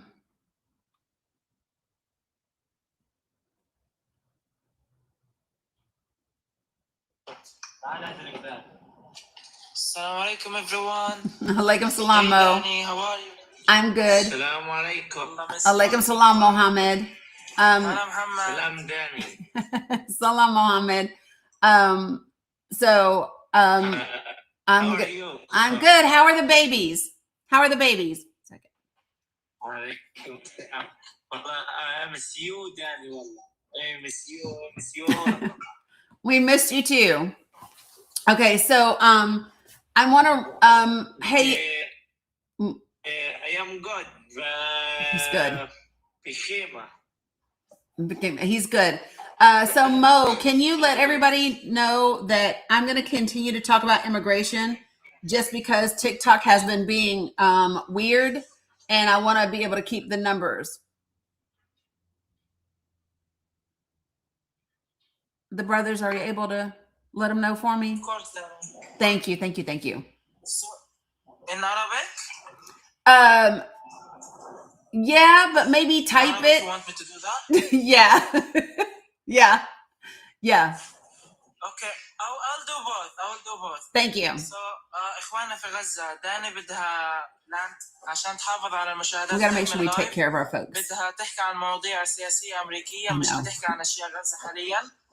بس خليكم إن شاء الله خليكم موجودين، يعني إن شاء الله حنطلع شيء. Yeah, Mo is fantastic. Comment. Thank you, thank you, thank you. So folks, the two middle boxes are two of our friends that live between the river and the sea. This box right here just gave birth to twins. He didn't, his wife did. His wife just gave birth to beautiful twins, a boy and a girl. Tent life is really rough, especially with newborns. So anything that you can do to help in terms of magic beans is greatly appreciated. Okay. Yeah, they're beautiful. If you are in my Discord, there are pictures in my Discord. So what I want to do is I'm gonna shut up, Nini. So what I want to do is continue to talk about immigration so that I can try to keep these numbers up while we kind of get through this part. Okay, so I want to give you all some additional information. So the law that I would love for you to look up is 8 USC 1158. So that is specifically our asylum law. Okay. Now, what the asylum law says is once you put foot on soil in the United States of America, right, you can seek asylum. And it does not matter. The law says it does not matter if you arrive at a port of entry, between a port of entry, or even if you are being brought in from the sea, it's irrelevant. Now, guess what? Does anyone know how long you have to actually seek asylum? Anybody know?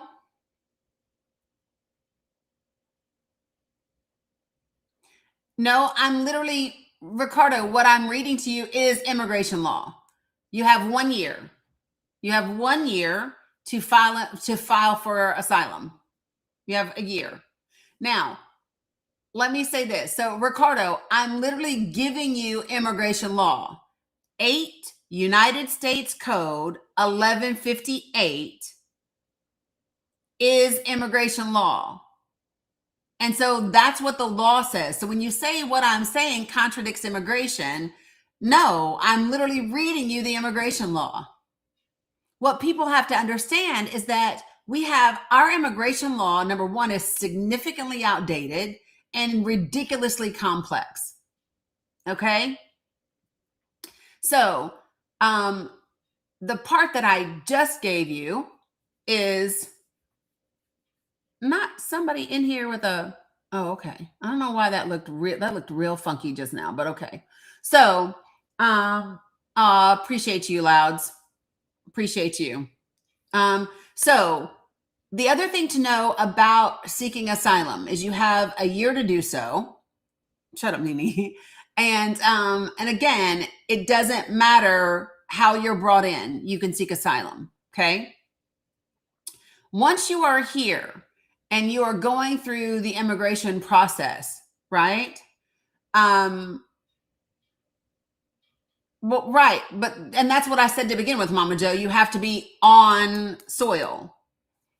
No, it's not circumstances law. It's different. It's immigration law. It's not hearsay. It's the fucking law, Ricardo. Like, what part of that do you not understand? It's not hearsay. It's the law.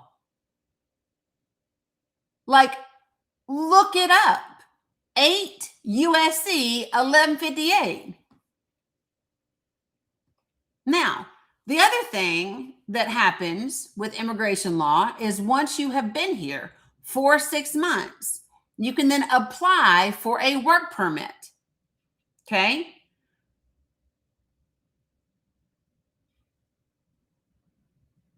Right. But Mama Joe, those are all the specificities that this is what I'm saying. You are here. You are on US soil. So here's what happens, folks. After you have been here 6 months, you can then apply for a work permit. Okay. Once you file the paperwork for a work permit, you can be granted an ITIN number and an individual tax identification number, and then you get a job like everybody else can get a job. So whether that's at Walmart, the construction company, whether that's at a whatever, right? You get a job just like everybody else. Okay. The difference is there's a couple of different of things. So when you have that ITIN number, thank you, Shell Bell, and you are working, you are paying federal, state, and local taxes. You are also paying into Social Security, even though you are not eligible to receive it. And you are also paying into Medicare, which you are also not eligible to receive. Now, the law around what benefits an unauthorized immigrant can receive is 8 USC 1611. So write that one down. 8 USC 1611. That's your next piece of legislation. That law determines that, and it says quite clearly that if you are an unauthorized immigrant, you are not eligible for federally funded benefits, whether that is SNAP, whether that is Medicare, whether that is Medicaid, whether that is Social Security. 8 USC 1611 says unauthorized immigrants are not eligible for federally funded benefits. Now, just like every other issue in this country, your state, your individual state, has the ability to make their own laws and use state funds for those laws. So I'll give you an example. In New York, if you are working, the law in New York says you can purchase healthcare from the marketplace, Healthy New York Marketplace, as an unauthorized immigrant because you are already working. So you can purchase it. And it's using state funds for that. Okay? California and Illinois also have laws around being able to have health insurance and receive Medicaid from the state-funded side. Well, in New York, it's not, but in other states, it is.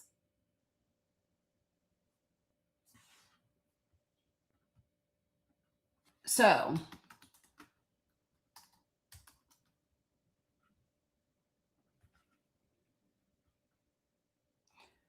thank you, Shell Bell, for putting in 8 USC 1611.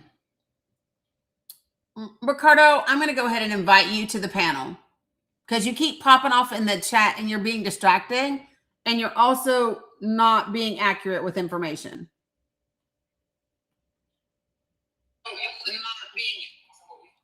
Hey, Ricardo. Yeah. So what is it about what is it about 8 USC 1611 that isn't clear? Because if we accept, if you can be an asylum seeker, that means that you accept people from anywhere that's seeking asylum. Therefore, an immigrant or an alien could contradict asylum.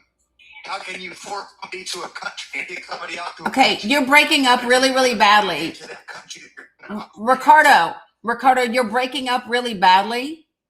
Are you in a place where you have bad reception?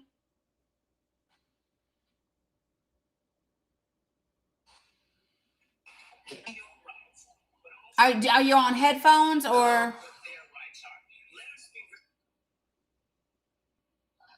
No. Okay. Okay, maybe try turning down your TV in the background. Everything was jumbled up. Oh, hold on. Okay.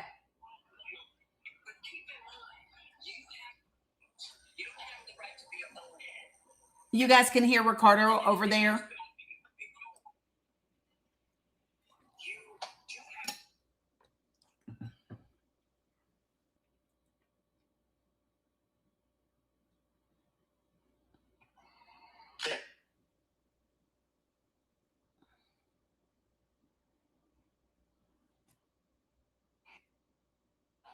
Guys, I would like to see, I know I said, Can you hear me? yeah, I can hear you now. Oh, okay. Yeah, so if you have that, you cannot call nobody an alien. No, you can't send somebody back to somewhere they've never been. Like me, I'm not an immigrant, but I just can't vote. I can't vote because I have a 186.22, so I can't vote. Okay. That deprives me from voting. Okay. What are you trying to say about asylum seekers? Because of that, because you accept, our country accepts other countries that are seek asylum, right? So you can't. That's a legal process. They're legally here. So nobody can be called an illegal immigrant or alien because they legally can come here. So no. Using other words, like, I'm just saying, because I've been in prison, so I know how the ICE system, and I know that they're just transportation security guards. I know these things.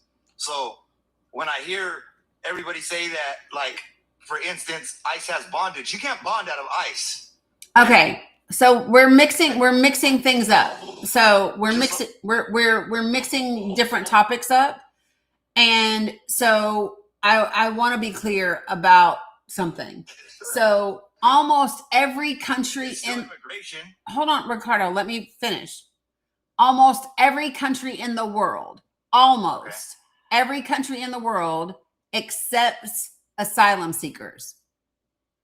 So right now, let's just say, I'm going to give you an example. So let's just say that right now, there might be immigrants in the United States of America who are naturalized citizens, but because they are Somali or because they are Venezuelan or whatever, they are being targeted by ICE. And let's just say that they went to Canada and said, I want to seek asylum because my country, where I'm a citizen of, is coming after me because I'm also Somali, even though I'm a naturalized citizen. Canada can accept us into their country, and then we would go through the asylum seeking process. And what we would have to do, whatever that person would have to do, they would have to demonstrate how they were being targeted specifically because of their race or their religion or their sex or their gender or whatever. And that's the asylum process.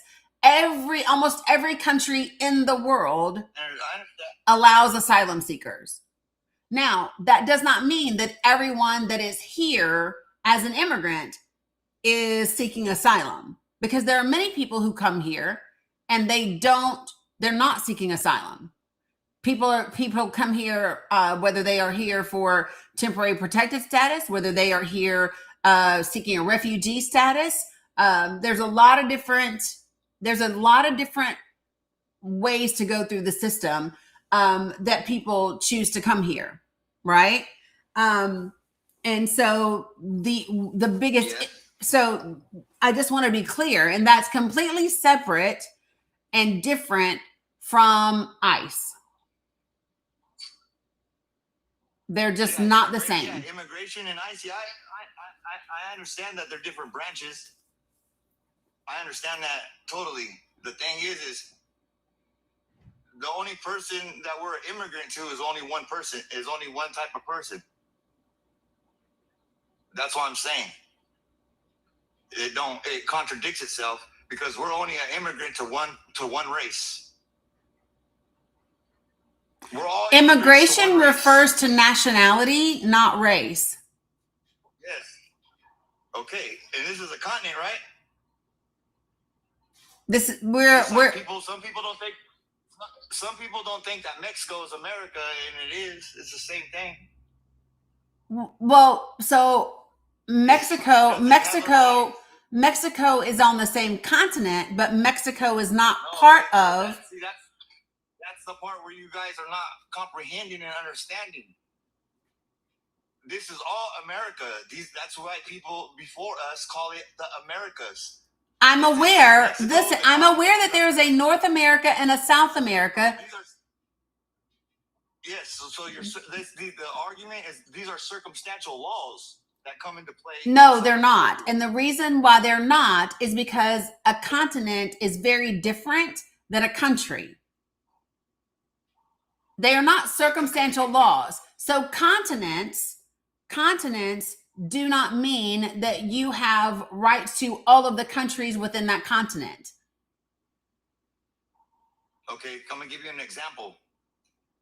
Our person that's running things wants to go to Greenland because of however they think or feel.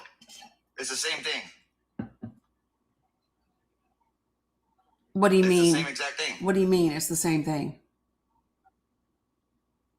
Like you just said about the continent. So if it's not a part, how can you go worry about somebody else's issues other than here?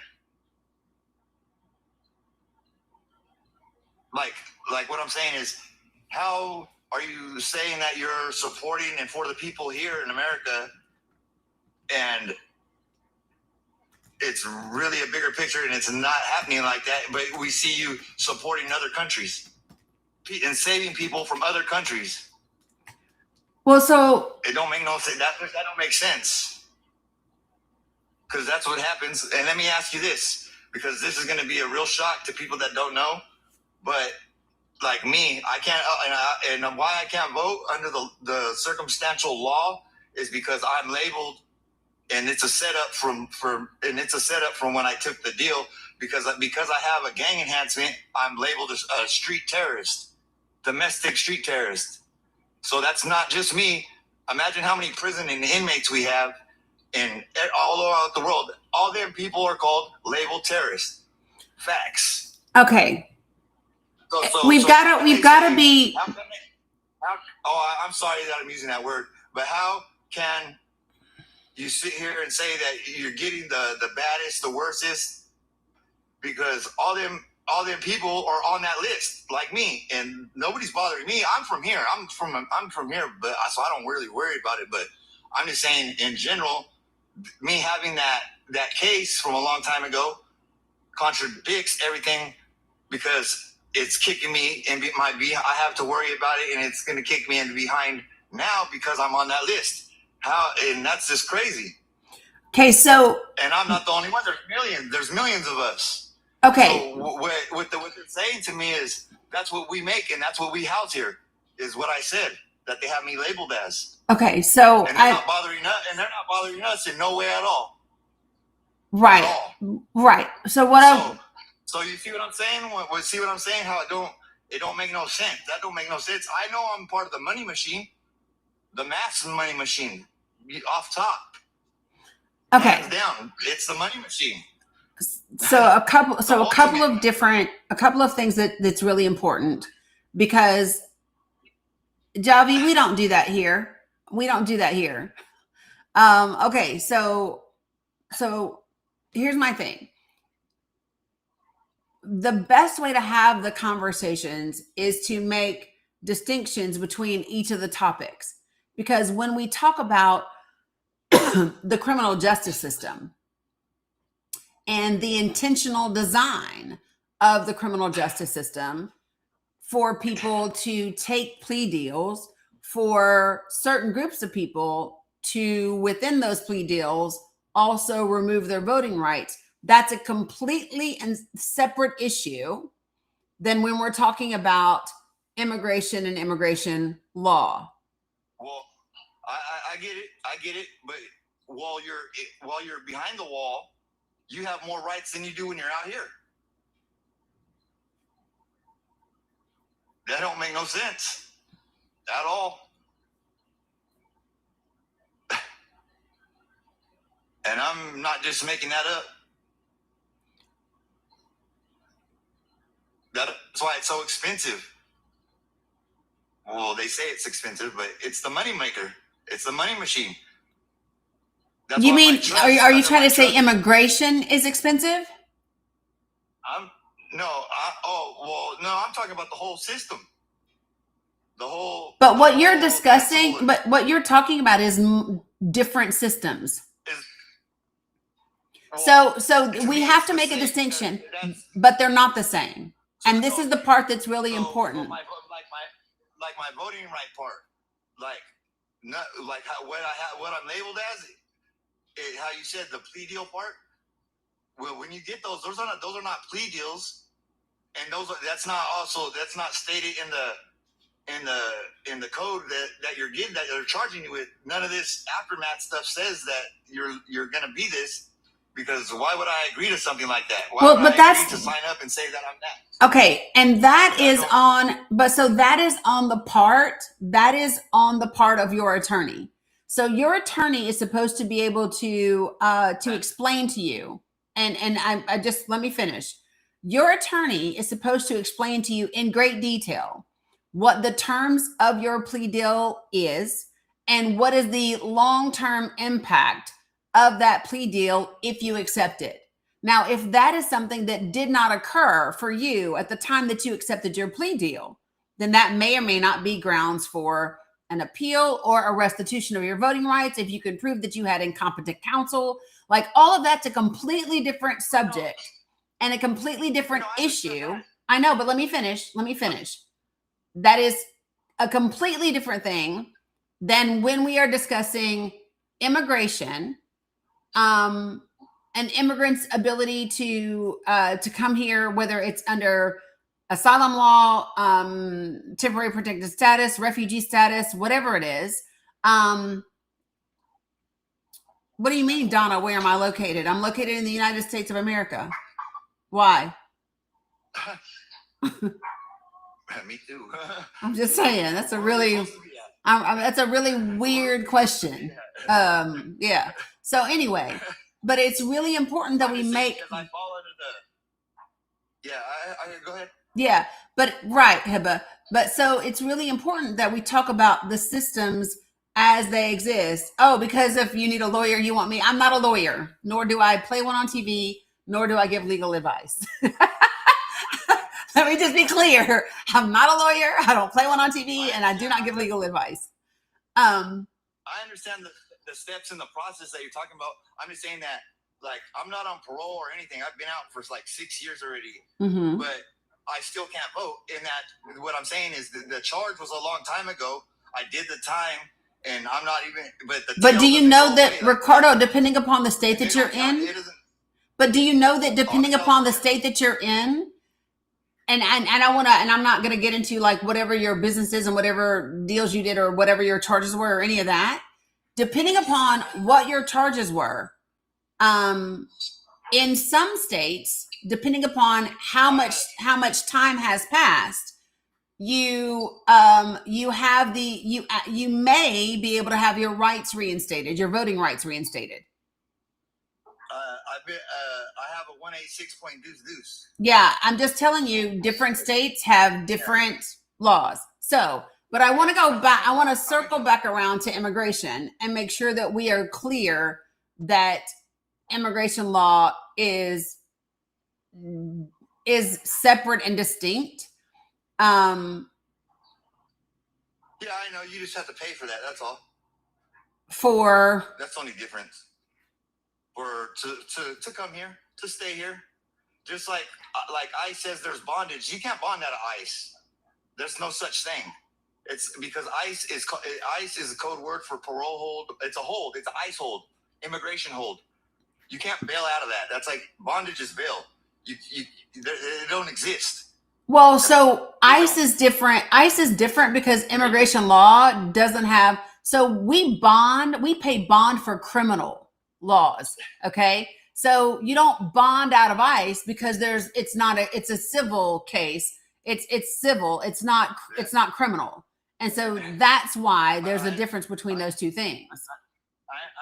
I understand that, but that's just saying that you can catch an immigrant. So you say, let him give you some money, and then you're going to kick him right back out, and you can keep doing it. And the whole time you're doing it, they're in process of getting their thing established in the courts how they're supposed to. But meanwhile, they can keep getting arrested, paying. But that's not a thing. That makes no sense. But that's not a thing. That's what happens. That's not a thing. That's not a thing. And especially because there's a big difference between Customs and Border Patrol, right? CBP and ICE. Those are two very different things. They're just under the same umbrella. They're under the same agency. They're under the same agency, but they are in no way, they're not the same. And it's just really important that people know that. And even if you listen, to know that a thing has happened once or twice does not make it the norm or the thing that is happening everywhere, right? Right. But Lisa, that's again reference a pending case, and you're not getting, so I just think it's really I think it's really important for people to okay. So the conversation that I was I see, but I'm getting you frustrated. It's no. You're not frustrating me. I just okay. So if you were going to sum up for me, your point about specifically with regard to immigration, what would you say? Mm-hmm. What's the point that you were making in the comments with regard to immigration? Yeah, it's just all big. It's just the big pond. Well, to me, it's just a big Ponzi scheme. So you don't want me to say nothing because I don't see no point. The only person that it works for is the person in control. That's it. Yeah, well, but so how many? Let me ask you this: how many immigrant friends do you have that came here? Whether that's on student visas, whether that's on through a visa lottery system, whether that's because there are a ton of people that have benefited tremendously from our immigration system, and have gone on to have really, really nice, incredible, And I understand that. I understand that. It ain't no different than the system doing the same thing to you. No, but it is they are very different. They are very different. And I'm going to share with you why. I'm going to share with you how the immigration system is very different than the criminal justice system. Okay. While both of those systems, just like most systems in this country and around the world, whenever you have a system, well, there has to be money involved because you have to pay for it. Yeah. Right. So for example, you have to be able to have enough people to monitor the border. You have to be able to have enough judges. You have to be able to have enough stuff. You have to have the funds to make the system work. However, they are two completely different systems.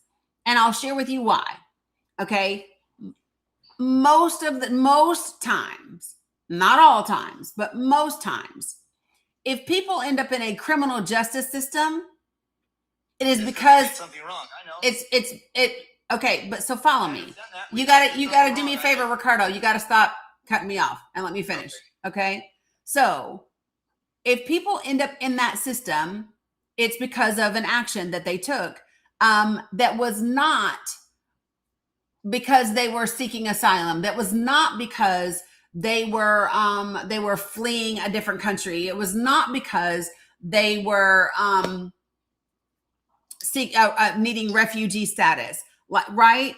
So the way that people get into the immigration system, number one, our immigration system doesn't have enough spots in it. What's up, Jazz? Our immigration system doesn't have enough pathways right now, nor do we have enough infrastructure to use those pathways and have them perform well. Like we just simply don't. And that is completely different than the judicial system, right? And the way that it is set up. Because what is the number one purpose of the criminal justice system? It's oppression. No, the number one purpose of the legal system, of the criminal justice system, of course you get a crime. is free labor. The point of the criminal justice system is free labor. I know that. That's Oh, it. yeah, I know that. Yeah. So we developed as a country, we developed a criminal justice system and a for-profit prison system because once slavery became illegal in this country, except as punishment for a crime, there's a reason. Yeah. The 13th I Amendment understand says that. Okay, and also while you're in there doing that, they have you filled out on full-blown welfare. Everyone, and we don't get money. They don't give us that money. But when you get out, your welfare fraud and identity theft. I've been like that for 6 years and still can't fix it because the whole time I was gone for 16 years, they had me on. I was on Obamacare in prison. That's this crazy. That means that they have you on welfare, and that money, I don't get that. Why do I have to pay that? Because they just added to my trust. That trust just gets bigger and bigger. Okay, so here's what you are saying. Fraudulent. It's fraudulent. Okay, so listen. Yes. So what you are saying, okay, is that when you were in the prison system and you received health care while you were in prison, right? Which I need for people to understand the Affordable Care Act is not welfare. That's not welfare. That is, you had access to health care while you were in prison, correct? Well, yeah, because they have to give you health care. Right. But what the country is saying to you is, okay, listen, you did a crime, you did the time. Yeah. And while you're doing the time for that crime, we're going to make sure you don't die and that you are seen for medical reasons and your medical needs are taken care of. Now, what they are also saying to you is, hey, you got to pay this back because we didn't owe this to you. We were taking care of you because you committed a crime. Okay. And that's what they're saying. I understand that. And at the same time, they charge us like live. Like when you walk in there, they charge you copays consistently. Right? Because that's the way that healthcare works for everybody. No, but if you're already you're obligated to take care of me. But that don't mean it does. So listen. So hold on. That doesn't mean that you don't pay a copay like everybody else. Listen, if somebody's putting money on your books for the commissary, oh, they take it 55%. They take 55%. Right, and with that though, they are also feeding you, and with that they are also clothing you, and with that they are also giving you access to a free education. And when you work, you get the pennies. Absolutely, and a free education. Hold on. You're getting paid the local minimum wage wherever the prison's built. You're getting that pay rate, but you don't get that pay rate. They give you the pennies of it. So when you get out, they ask you, "Oh, did you work this year? This year?" I'm over here telling them no, looking dumb because I don't think of that. And yeah, I was working all them years. I was in prison. Taxes, because I don't file taxes. See what I'm saying? So here's what I would say. Yeah. What I would say is that an accountant. My fraud is out of Minnesota. I never even been to Minnesota. I've never been allowed to go out of California, let alone Minnesota, where the biggest fraud scheme is. Okay, I don't know. Okay, so listen, I understand that you have a very complex situation for you personally as an individual. Okay? It's a real headache. I hear you, but this is also very different than what we were talking about when we are referring to immigration and immigration law. They are very different things. I mean, if somebody says they're coming for you, they're going to come for you, right? I mean, that's the thing here, the law, right? No, so that's the problem, is that they are actually not following the law. Oh, I know that. I know what unjust is. I've lived a lot of unjust. I know. Yeah. So but I think the biggest thing that because I'm like, what is happening with you is a very distinct, very unique situation. And well, for me, I'm part of the statistics since third grade. Statistically, since third grade. When I was in third grade, statistically, there was already a prison cell with a reservation for me on it already. Statistically, everybody knows that. If you came up in my era, I'm born in the '80s, so. But statistically, me and everyone I know, that's where we went. From a little boy all the way to a grown adult. And what statistic do you think made it that way for you? Those are the statistics. Pull them up. For who? The local area, in certain area, everybody's in a color zone. It just happened to be in a color zone statistically, where the kids and the kids or the future kids are going to be troubled, in poverty, whatever, have problems, whatever, be criminals, whatever. But statistically, it's already destined for you statistically ahead of time. So because they're building. So and it all falls in play. So listen, everybody. Coercion is all coercion, manipulation. It's all okay. And so listen, I am very. I know exactly what a school to prison pipeline is. I know exactly about different demographics being targeted, and different communities. Hold on, you got to stop interrupting, bro. So here's the thing. Having a lesser chance at college or a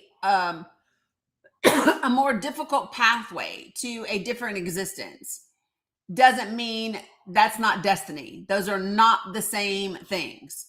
They're just simply not. I know people that grew up in areas and communities that statistically it would mean whatever, and that's totally not their life and that's totally not their experience, right? That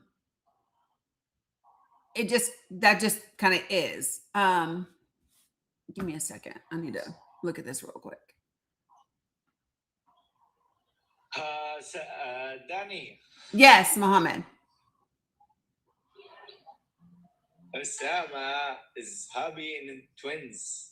Happy. He's happy with the twins. I know. Yes. I know he is. We love that. We love that he is happy with the twins.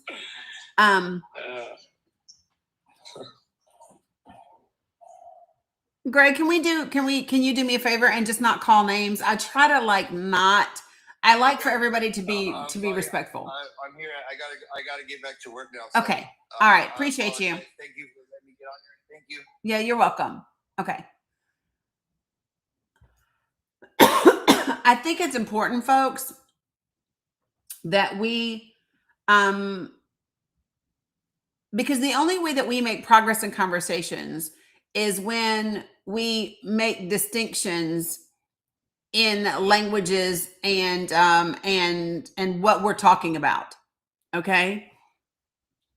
While there are a ton of issues with our criminal justice system, it is not the same as our immigration system. They're not even built the same. Yeah, I'm good, Mo. They're not built the same. They're not made the same. None of that. One system was created specifically for economic benefit to the country, and that's the criminal justice system. The immigration system was not made for economic benefit to the country. It just wasn't. So folks, I want to give a little bit of a reminder really quickly, because I'm going to need to rotate folks out pretty soon. So, remember that there are also,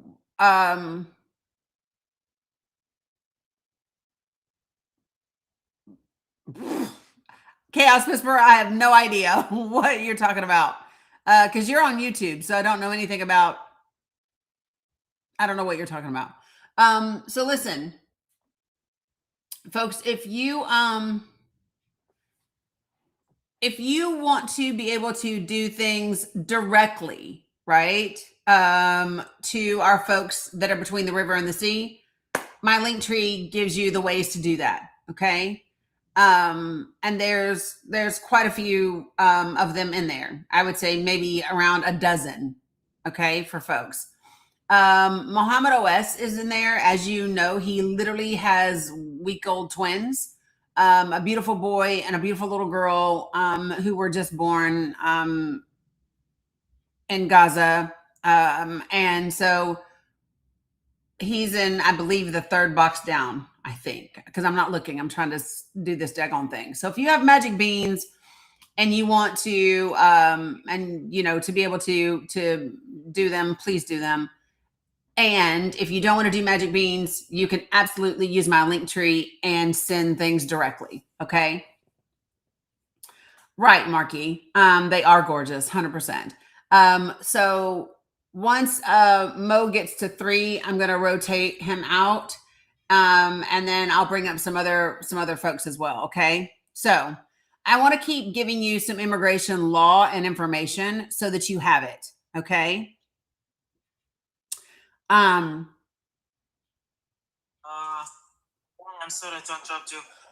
Appreciate you all for having me, and I hope that 2026 is an amazing year as always for you, Dani, and you get many more achievements as expected, inshallah.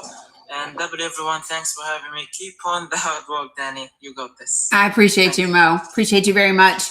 I believe in my link tree, he's listed as the brothers. Okay. Inshallah. So yeah, I think so. Yeah, he's listed as the brothers. Okay. Appreciate you. What up, Blue Honey Pot? You're holding space for me, sis. I just wanted you to know. Okay. Yeah, Mo is great. 100%. 100%. Great. And I'm gonna kind of go down through here, folks.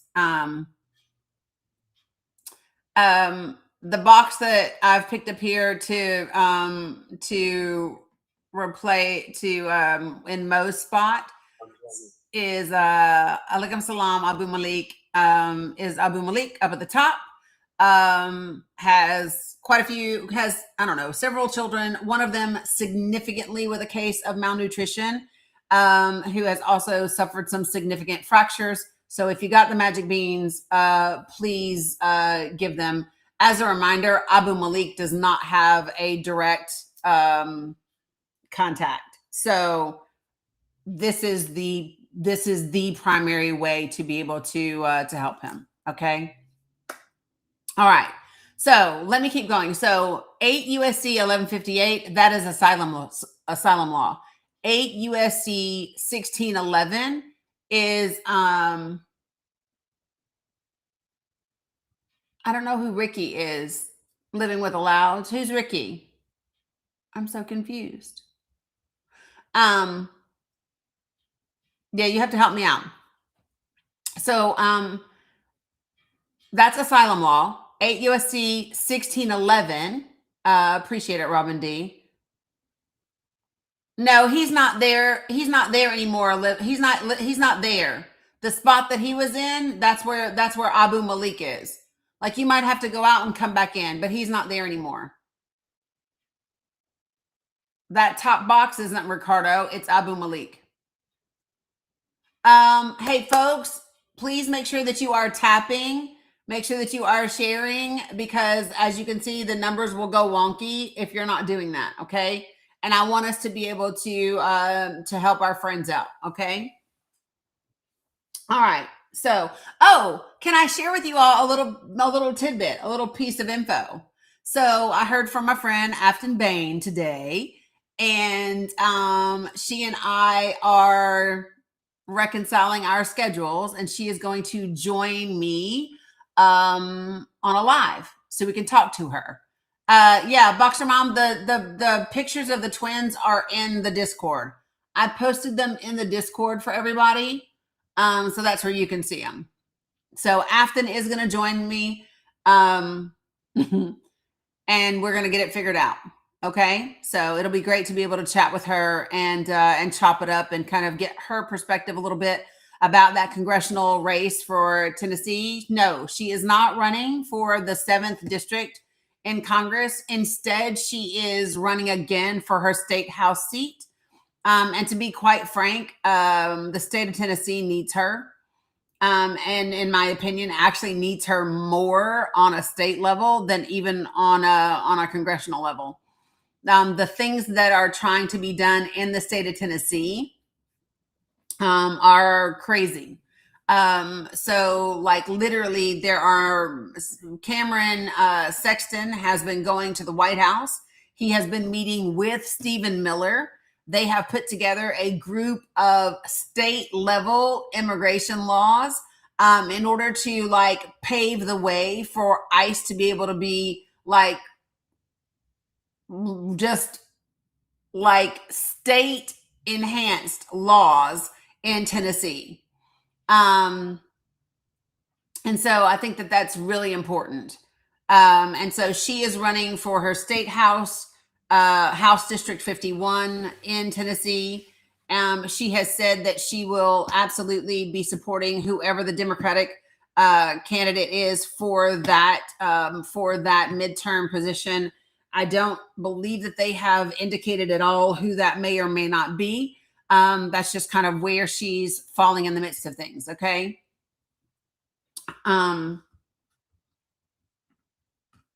So is there any, and if not, please don't feel pressure, people. Please do not feel pressure, people.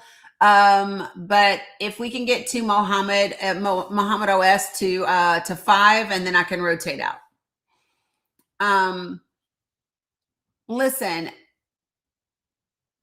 for some of the situations, and I know that they are all severe, I know that they are all significant. I truly do know and understand that.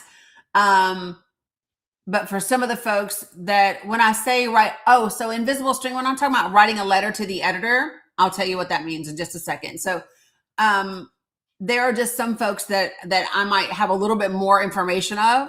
And so I have specificity about what the need looks like and how things might be helpful.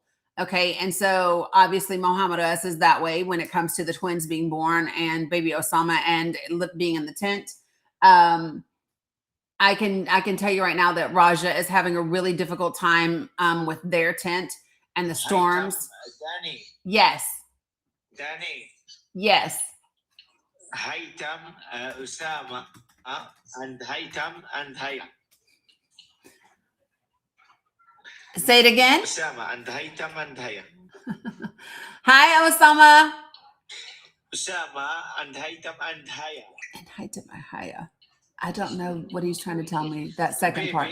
Baby. Yes. Usama, baby Haytham, baby Haytham, baby Haya. Yes. The names. Haytham and Haya. Oh, beautiful. You have to type them to me. Hold on. Names. Yes. Haytham and names Haya. Haya and Haytham. Okay, I got it. Thank you. Thank you, Soha. Beautiful. Love it. I'm getting him to type them to me now so I can see how he's spelling them. Thank you, Waladan. Yeah. I love that. Right, Marky. And so just a reminder, Haytham. Yes, Christine. Haytham and Haya. Yes. Please remember this box right here to give you, I'm just going to give you details and then I need to keep talking about immigration so that TikTok loves me. But listen, this box right here, 14-year-old, malnutrition, around 40 pounds, 14 years old, 40 pounds, significant fractures. Do what you can, please. Okay. Yeah, so I'm going to spell them for you guys. So Haytham, Haytham, and Haya, which is Haya. And then his little boy that's a toddler is Osama. Okay. Love that. All right. So give me 1 second, guys.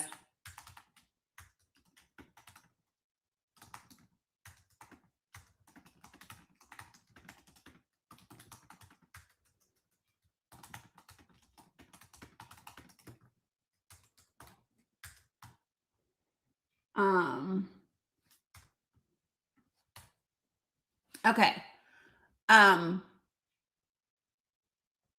Appreciate you guys. All right. So next, I want to give you another some more information with regard to immigration, just so everybody knows. This is gonna be really wild because I can't remember the last time I've had some guests and others.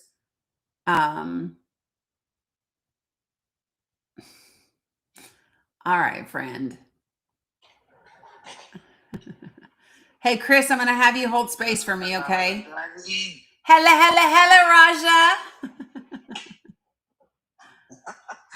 Missed you, Dani. Missed you, Mr. Brad. Missed you, Raja. Missed you, Raja. Best friend, Allah. Best friend, best sister, best Dani, best life.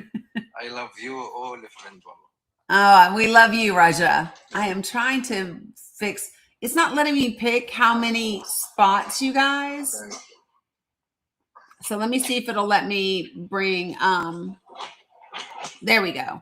Awesome. So top 3 boxes. How are you, Red? He said, "How are you, Red?" Alaikum salam, Soha. Hi, missed you, Red. Missed you too, Raja.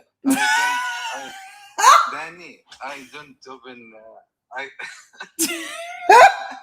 I don't open Camera. I don't open camera. I know. Not the miss you too, Raja. What? He's blushing. He's blushing. I know it as sure as I'm sitting here. Oh yeah, listen, Audra, the crush is real. It's crazy work over here, in case you didn't know. Yeah, Cam, he's blushing for sure. 100%. 100%. So funny. Okay, so listen, the numbers are dipping a little bit. So let me talk a little bit about immigration real quick and some other stuff and get them up. So how many of you all did not listen to or did not read? I'm switching from immigration though to okay, sounds good, Raja. Jack Smith's deposition in front of Congress. What's up, Tim Burke? How are you? How many of you all either did not listen to or did not read the transcript from Jack Smith's deposition in front of Congress? I gotcha. And guys, once Abu Malik reaches 5, I'll rotate out. You listened, Shelbell? You missed all of it? Okay. So what we were doing when I was going through, you listened to me? Oh, okay. So listen, one of the reasons this deposition is great, honestly, isn't because of all the information that he says in the deposition. Because remember, part 2 of remember he has a volume 1 and a volume 2, and volume 2 is still under seal, right? So he's not allowed to talk about anything that is in that second report. So the thing that's really important is what we're able to glean from him and tie back to other things, right? And so do I think that it matters? Let me just say this. Do I think that it matters to the majority of people that Jack Smith says unequivocally he believes that he could have proved his case beyond a reasonable doubt? I don't know that it matters, because hear me when I say this. I think anybody that followed Jack Smith's indictments already believed that and already agreed with that. And I think anybody that didn't believe that, hearing him say it wasn't going to change their minds. Does that make sense, you guys? I just don't think that it's Jack Smith's testimony, one way or the other, in and of itself, that is going to be the things that shifts people's perspective. What I believe that it has to be is it has to be Jack Smith's testimony backed up by the actual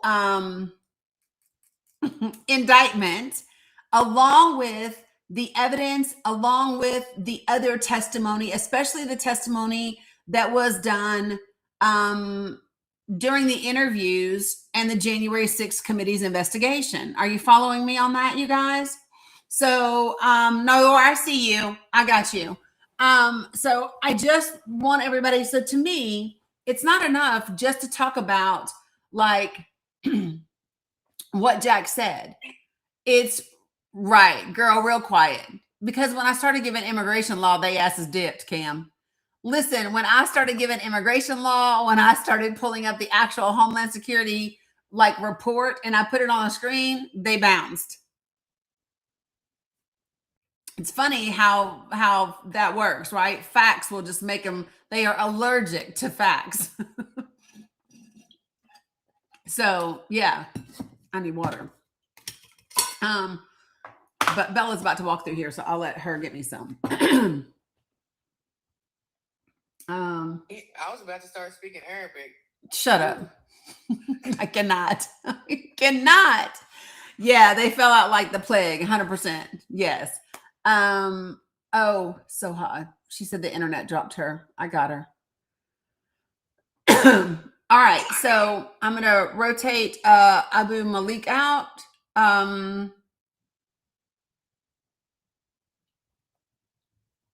Because he hit 5. And and I know these are not necessarily in order, but folks gonna have to give me a little bit of break. Nahad, I see you. And Bilal, I see you. Sister Dani, how are you? I'm good, Noor. How are you? Alhamdulillah, بخير. I'm fine. Allah يخليكم. Alhamdulillah, alhamdulillah. So Rantoni, you see the little present box that's down at the bottom? You use that little present box, and that's how you get the magic beans to help out.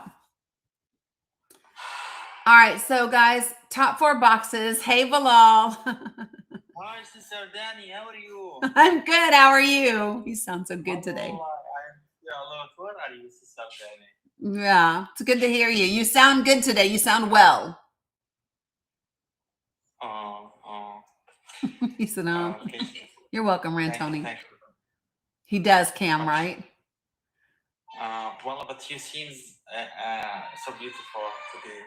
Aw, thank you. Thank you. So, so for those of you guys who do not know, Bilal, this box here, he's a member of Palestinian Press, as is Raja down here. They each have 3 and 4 kiddos. Noor is also Palestinian Press. You can go and look on their pages, folks, and you will see the conditions that they are in. You will see what quote unquote tent life is like in the winter. If you've never been outside in the rain, it is you're welcome, Abu Malik. It is not great, and it's cold and it's wet, and they still have at least another 2 months, you guys, until winter is over. So anything that you can do is greatly appreciated in terms of the magic beans. And you about to get absolutely blocked. Doo-doo. Bye. I don't even know what the fuck you's about to spell, son, but you're not gonna get to spell it because you have been blocked. Whatever you was trying to spell, you was too slow. Click.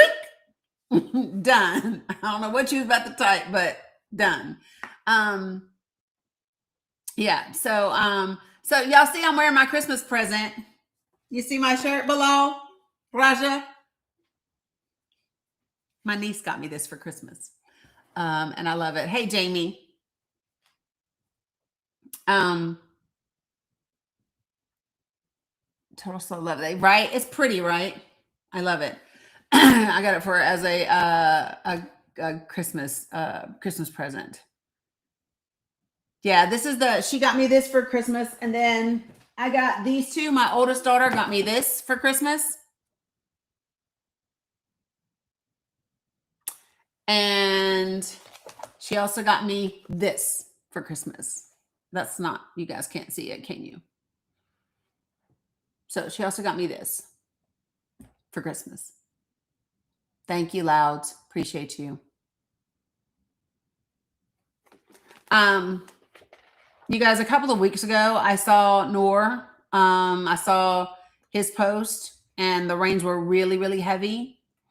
And like literally the ceiling, you can see him where it's all like kind of coming in and all of that.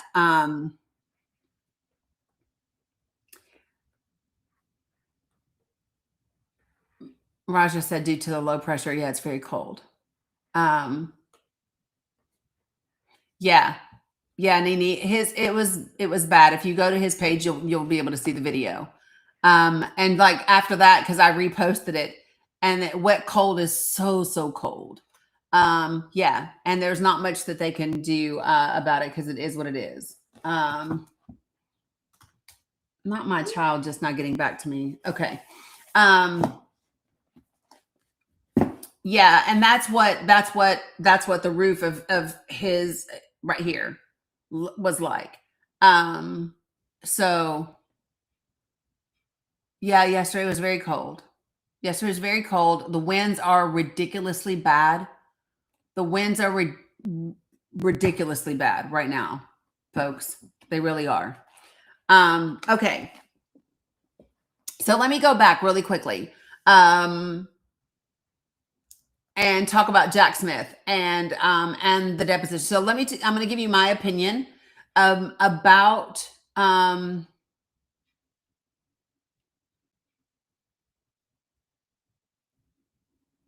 don't know what that means. Receive grace. So I want to share. I'm trying to read and talk at the same time, y'all. It doesn't work. Alaikum salam, Allah shak shak. So listen. So everybody has been excited talking about Jack Smith is going to thank you. This was a Christmas present that I got. Everybody's excited talking about Jack Smith is going to testify publicly. And I'm going to tell you why I think that's great. And at the same time, I don't know that it's going to make that much difference. I don't believe that we will learn anything new. I think that the reason Congress had him testify in private first was to see if there was going to be any bombshell information that they couldn't explain away or that would be so damaging they wouldn't be able to have some sort of spin on it, right? Once they went through that process, then, now there's no harm in it. Plus, they know what he's restricted in talking about and what he's not, right? Yes, 100% receive grace. So I think that it was strategic, right? Have him testify privately first, then see what that looks like long term, and then be able to go from there. Okay. So I think that that's number one. Number two, the benefit is in taking his report, his depositions, and then he's restricted because of the court cases. So volume 2 has a lot to do with the documents case in Florida, and in Judge Cannon's court, he is barred from being able to talk about any of that information because there are pending cases and things going along with that, right? Jamie, you said, what's up with the Clintons? The Clintons basically said, no, we're not coming before Congress because you issued 7 subpoenas. You got rid of the other 6. The only people that you want to come testify are us. And we're telling you, we ain't got shit to say. Release every damn file that has Bill's name in it and let a thing be a thing. Like the Clintons are saying outright, release the files that have Bill's name in them because he ain't worried about you. And they literally said to Comey, listen, this is our position to take a stand. What you're doing is bullshit. It is targeted. It doesn't have a legal basis behind it. And so that's what they're saying. So yeah. And let me tell you something. We are all the time saying that, it's time for Democrats to play hardball, or it's time for them to stop just like doing whatever is the right thing to do all the time. And so I ain't got no issue with them saying, you know what, miss me with it. My daughter just sent me a picture of my auntie.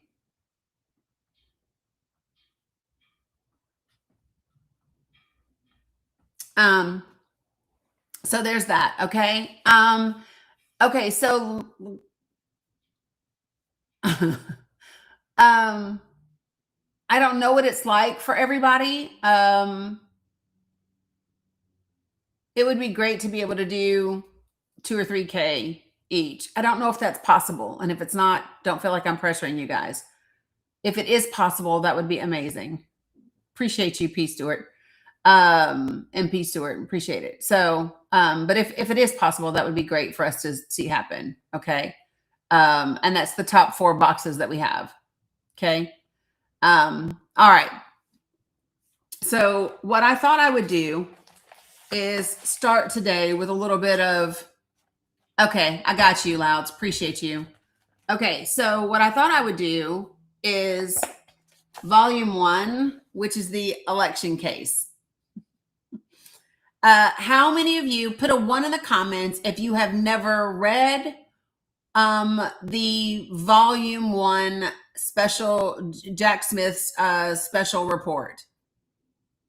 If you've never read Jack Smith's volume 1 report, put a 1 in the comments.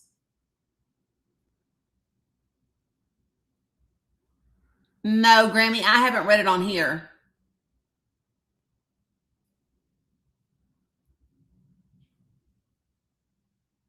Oh, Tyler, thank you so much. I'm so glad that you can take one look at me and know that I'm a liberal. Appreciate you. I would hate to be confused with a fascist.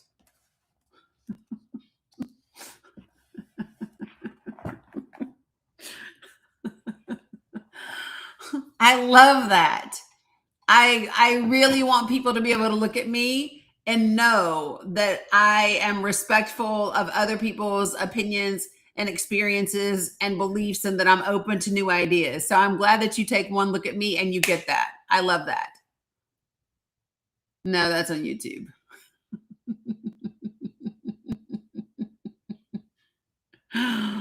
Oh, sheesh. No, that was YouTube. So just saying. Thank you. I love that. All right, happy girl. All right, so you ready? You want to hear it? Here it goes. Yeah, so right now we're on TikTok. We're on the backup TikTok. We're on the Gram. We're on Facebook, and we're on Substack and YouTube. So all the places. All right. So, all right, here we go. On November 18th, 2022, which, by the way, I have a hard stop at 3:15 because the kiddos have physical therapy today. So I have an hour left, guys, and that's it. So on November 18th, 2022, the Attorney General appointed the special counsel to oversee, same as here, Wadney, the Dani Cook, to oversee an ongoing investigation into, quote, whether any person or entity violated the law in connection with efforts to interfere with the lawful transfer of power following the 2020 presidential election or the certification of the Electoral College vote that was held on or about January 6, 2021, end quote. As a result of that investigation, on August 1st, 2023, a federal grand jury in the District of Columbia charged Donald J. Trump with 4 felony offenses arising from his efforts to unlawfully retain power by using fraud and deceit to overturn the 2020 election results. After the Supreme Court, hold on, I need to put my background back up. After the Supreme Court held last summer that Mr. Trump was immune from prosecution for certain misuse of official power alleged in the indictment. A second grand jury found probable cause to return a superseding indictment, which we have read here, charging the same offenses based on his non-immunized conduct. Martin Banks, everybody does not know that. And what everybody does know is that, typically speaking, conspiracy theories aren't healthy, especially not for grown people who want to be productive members of society. Just throwing that out there for you, sir. All right. Appreciate you guys. All right, so here we go. Mr. Trump was thereafter reelected as president of the United States. And as a result, on November 25th, 2024, the special counsel moved to dismiss the case against Mr. Trump because of the Department of Justice's long-standing position that the Constitution forbids the federal indictment and prosecution of a sitting president, which, by the way, what is that about? Like, if we could just take for a second, what is that about, actually? Because that shouldn't be a thing, right? I think we should be able to impeach, remove, and then prosecute in that order. Just saying. All right, so this volume focuses on, hold on, I gotta open the door. Hold on, sissy. I thought Tutu unlocked it, but maybe I didn't. Hey, sugar boo. How was school? Good. Okay. All right. Of course I want to see what you got. What did you get? Show me, girl.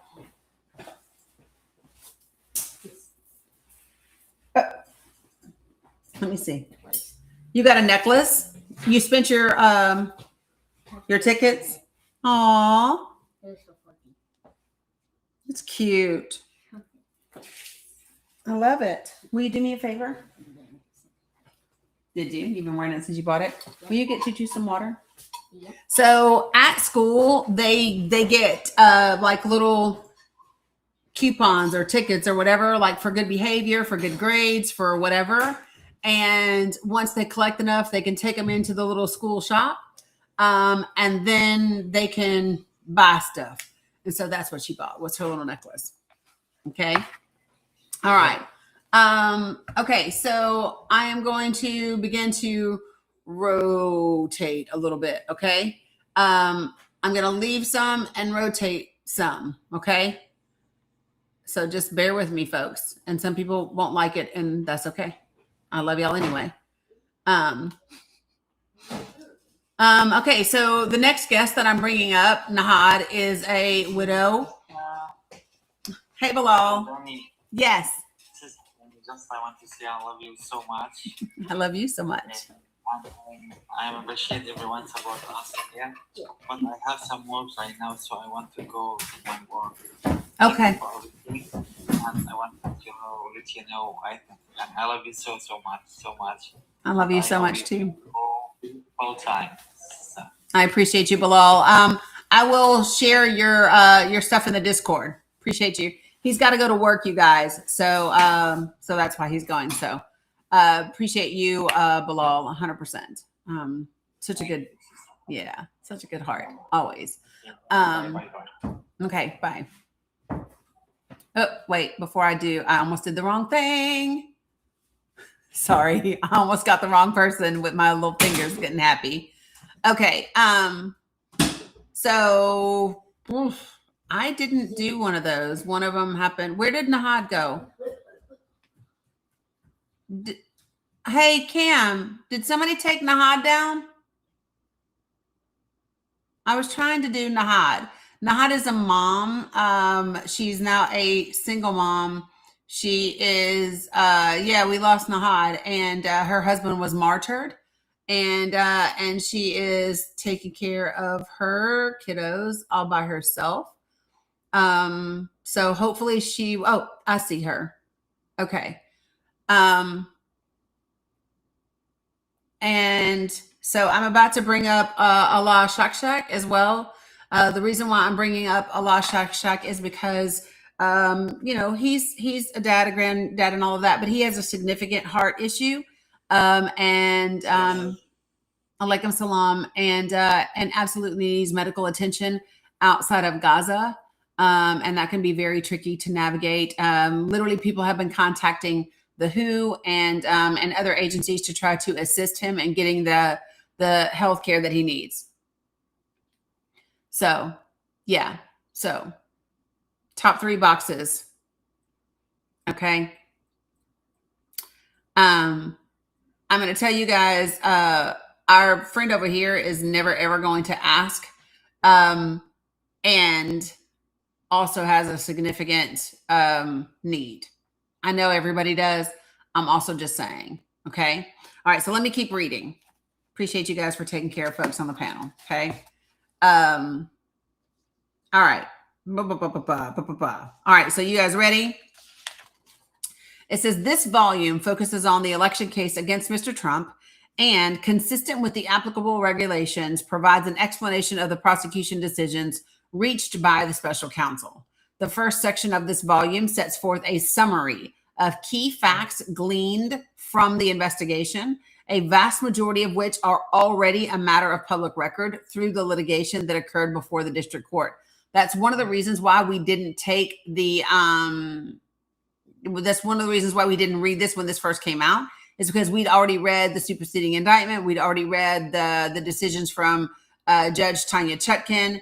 We'd already done some of those things. So that's why I didn't read it at the time. Okay.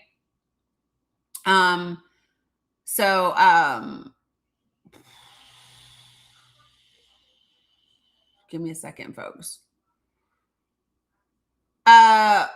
Wadmi, I think that the United States of America is not going to invade Greenland. I do think that the United States of America is going to attempt to use bullying tactics and leverage against Greenland. I think it will be a very bad thing to do. I do think that the GOP and Donald Trump are committed to that plan. I think if you listen to Kennedy from Louisiana, he outlines that very clearly. He said, if you all didn't hear Kennedy say this, he said it would be dumb for the United States of America to invade Greenland. And then he said, but there will be other things happening with regard to Greenland.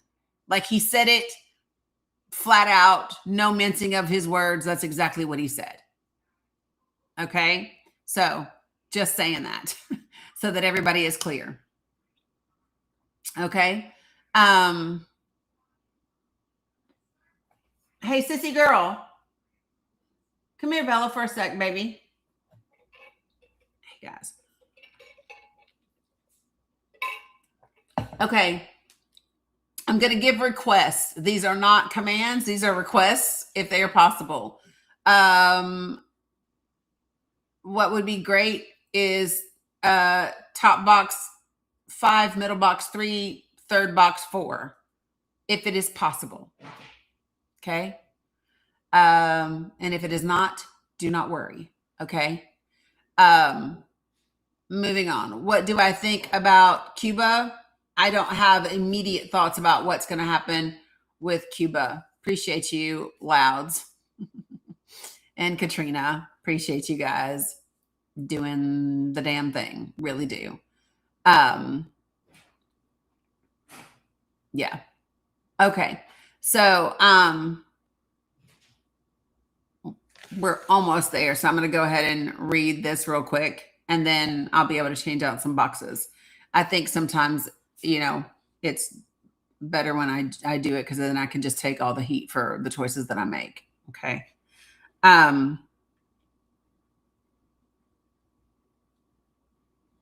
Where am I at? Okay, listen. So the first section of this volume sets forth a summary of key facts gleaned from the investigation, a vast majority of which are already a matter of public record through the litigation that occurred before the district court.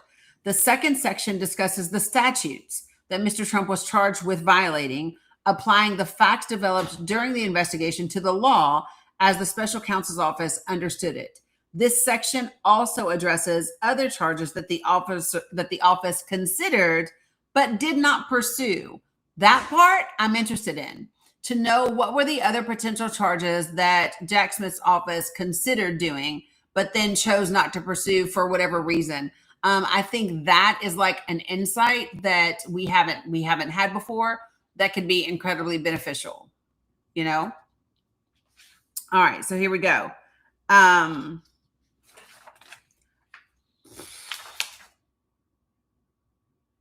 This section also addresses other charges that the office considered but did not pursue, and the defenses that the office expected Mr. Trump to raise at trial.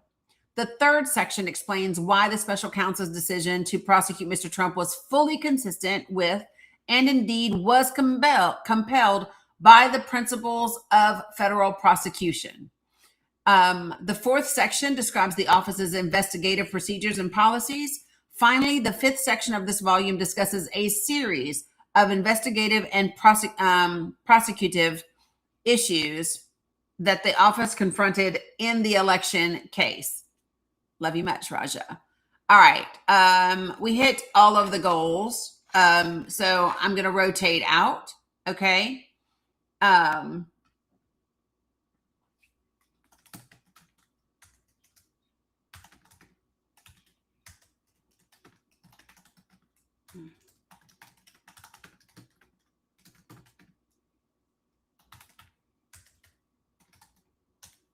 Okay. All right, here we go. I'm rotating, guys. Just so everybody knows. I'm going to be down to like the last 45 minutes while we read through this case. Do me a favor, as I read through the case, please make sure that you are, wow, that was really crazy. It went from like 2 requests to like 17. It just blinked at me. It was really, really wild. I am not sure. Does anybody want to ping a money for me real quick?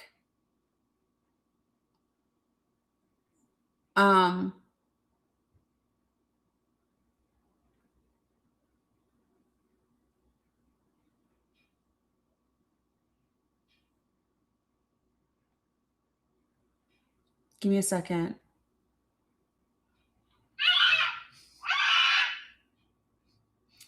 A little bit in the background. I am almost sure. Cam, Kat, anybody? It's okay, Miriam.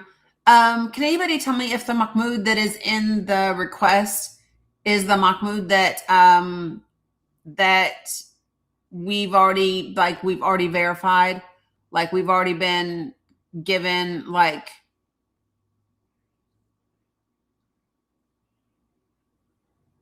thanks, Lisa.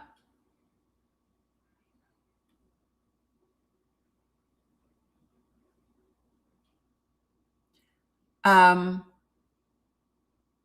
gonna try to get Cam. Okay, thanks. Yeah, I don't know either. It is alaikum salam wadmi. It's MAHMOUD, Sandy. And I can't remember if this is the one that A Money specifically said like was cool or whatever. I can't remember. And I know sometimes people use fake accounts. So how are you, Wadmi? There's got to be a delay because of the internet. Thank you, Find Out. Appreciate you. Is it showing anything over here on this box? Because I don't see it.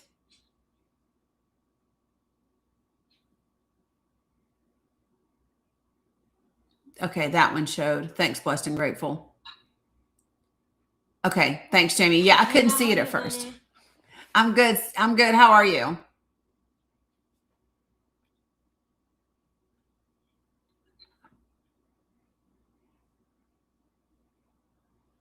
I am trying. Okay, So folks, here's what we want to try to do, because I got like 30 minutes, is 2K, and then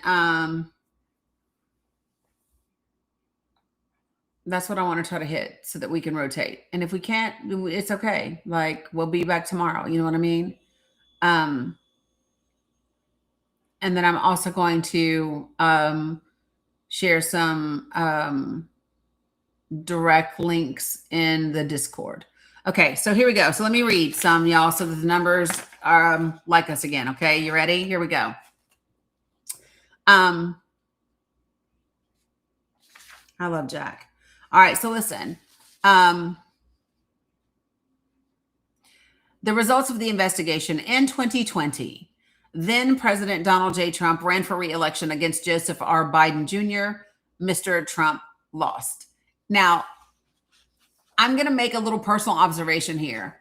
I absolutely love the way that Jack Smith writes both the indictments and his report, because he does it in such a way that I know, thank you, Cam, you're the bestest, because I know he hates it when you go, he ran against Joseph R. Biden, period, and then you go, Mr. Trump lost, period. Like, it's such an emphatic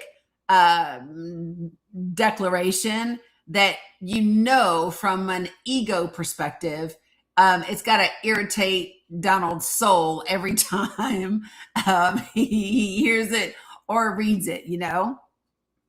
But he says, Mr. Trump lost. As alleged in the original and superseding indictments, substantial evidence demonstrates that Mr. Trump then engaged in an unprecedented criminal effort to overturn the legitimate results of the election in order to retain power. Although he did so primarily in his private capacity as a candidate and with the assistance of multiple private co-conspirators, Mr. Trump also attempted to use the power and authority of the United States government, hey, Wasef, in furtherance of his scheme, as set forth in the original and superseding indictments. When it became clear that Mr. Trump had lost the election and that lawful means of challenging the election results had failed, he resorted to a series of criminal efforts to retain power. This included attempts to include officials to ignore true vote counts, to manufacture fraudulent slates of presidential electors in 7 states that he had lost, to force Justice Department officials and his own Vice President, Michael R. Pence, to get in contravention of their oaths, and to instead advance Mr. Trump's personal interests. And on January 6th, 2021, to direct an angry mob to the United States Capitol to obstruct the congressional certification of the presidential election and then leverage rioters' violence to further delay it. In service of these efforts, Mr. Trump worked with other people to achieve a common plan. To overturn the election results and perpetuate himself in office. Those individuals included co-conspirator 1, a private attorney who was willing to spread knowingly false claims and pursue strategies that Mr. Trump's campaign attorneys would not. That is Rudy Giuliani. Rudy Giuliani is co-conspirator 1. Now, this is where Bill Stapien comes in. So Bill Stapien is like right here, like right beside Trump and above General Flynn. Bill Stapien, I don't know why I said Stapien. Bill Stapien was the campaign manager for the last 100 and some odd days of Trump's campaign in 2020. And when they admitted in November that they had lost the election and that, you know, they admitted in court they lost the election, right?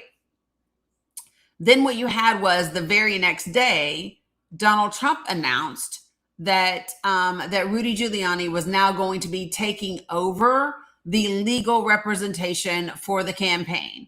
And that is because Bill Stapien said, nah, like, we lost. It's not a thing. And I am not willing to walk around publicly saying that we didn't lose, or misrepresenting facts or lying in court. Not willing to do that. Not going to do that. Thanks, but no thanks. And so that's the situation that they found themselves in come mid-November of 2020. Okay. Co-conspirator number 2, a private attorney who devised and attempted to implement a strategy to leverage the vice president's ministerial role in the certification proceeding to obstruct the certification, right? In my link tree, there's a Google document that outlines who these people are. Co-conspirator 2 is John Eastman, okay? John Eastman is the guy who came up with this belief somehow that in Mike Pence's official capacity as the president of the Senate, right, that he could just decide not to certify the election results and delay everything, which is crazy. And if you remember, when Eric Hirschman heard this idea, he asked John Eastman if he was out of his fucking mind because it was such a wild thing for him to assert that he could do. Okay. Co-conspirator 3, a private attorney whose unfounded claims of election fraud Mr. Trump privately acknowledged were quote unquote crazy, but which he embraced and publicly amplified nonetheless. That is Sidney Powell. Now, why do we know Sidney Powell's election claims were crazy? Because she talked about Dominion voting machines, and she talked about Google Nest, and she talked about Venezuela and Chavez, and somehow all of these different IP addresses being able to change the votes of voting machines. And she even claimed that to be so in a county that Trump won. So obviously it makes no damn sense, right? What's up, Vincent? Good to see you. But that was her claim. And in private, Trump, along with lots of other people, said Sydney's out of her damn mind. But publicly, he amplified the things that she said. 100%. Right? She cray-cray. And she was. And is. And no longer practices law. Next. Co-conspirator 4, a Justice Department official who worked on civil matters and who, with Mr. Trump, attempted to use the Justice Department to open sham election crime investigations and influence state legislatures with knowingly false claims of election fraud. What's up, A-Money? So that would be Jeffrey Clark. Okay, so Jeffrey Clark is the DOJ person that Jack is talking about here. Jeffrey Clark is also the former environmental attorney who then thought he was going to be the head of the damn DOJ. And at the thought, so A-Money, am I right? Am I remembering correctly that, well, shit, is he gone? Damn, girl, he's gone. There was somebody in here that I thought you had told me one time you verified for, but he's gone. It was Mahmoud, Mahmoud, I think, but he's gone now. And so, yeah, girl, he's gone. And I just need to add, let me ask my people, listen to me when I say this to my people. This is just me asking so that I know. Are we maxed out on magic beans for today? And if we are, it is fine. Just let me know. What's up, A-Mooney? Where you don't remember his name? Girl, I just told it to you. Mahmoud, just like that, Mahmoud? Yeah. And it was something else. I want to say Chris, was it? Don't make me lie, Cat. Don't make me lie. Let me look. I know that one, Cat. I know that Mahmoud. I don't know any other Mahmoud, though. Did he have a profile with his face on it? Yes. It might be Mahmoud Mary than what Cat was first saying. It might be that one. That's who I think it was. Hi, sugar. Did nobody screenshot?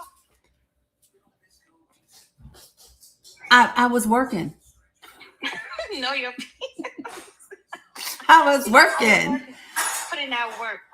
Yeah, Kat said she did. Okay, Okay, so then if Kat says she screenshotted, then you can send in my DMs, Kat, if you want. So wait, what happened though? Like, what was the? No, because he hasn't been up here, so I was trying to like find some folks that I know hadn't been up in like a minute or whatever. And so when I saw him, I was like, I think that's the one that A Money took because I was going to bring him up, and then, you know,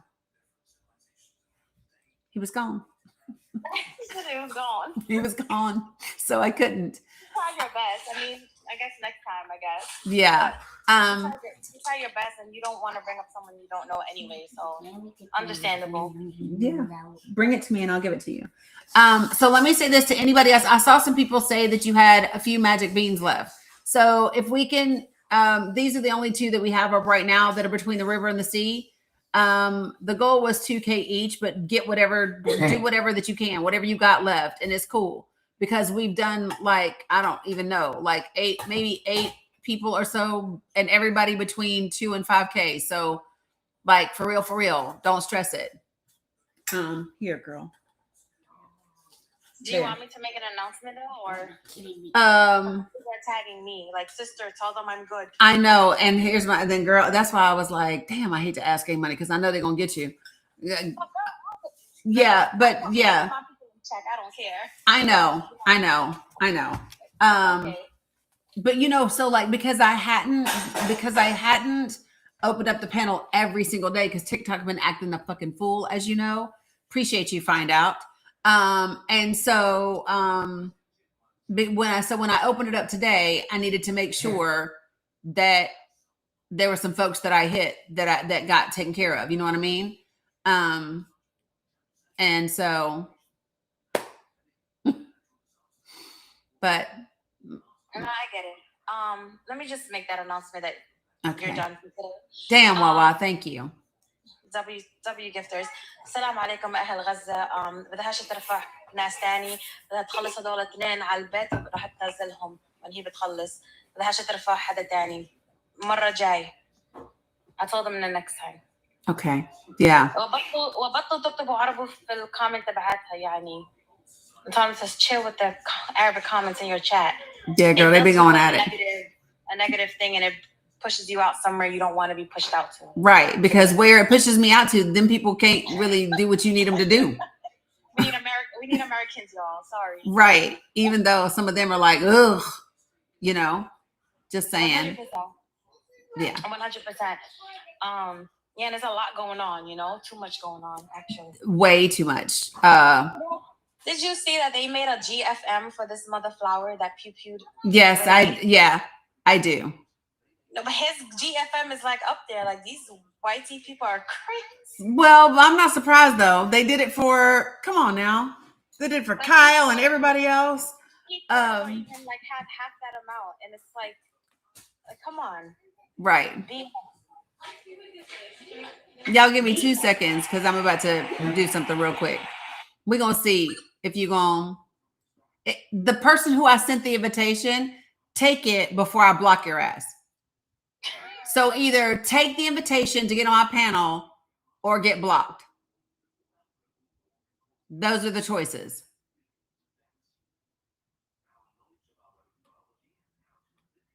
Because I'm just not doing fuckery.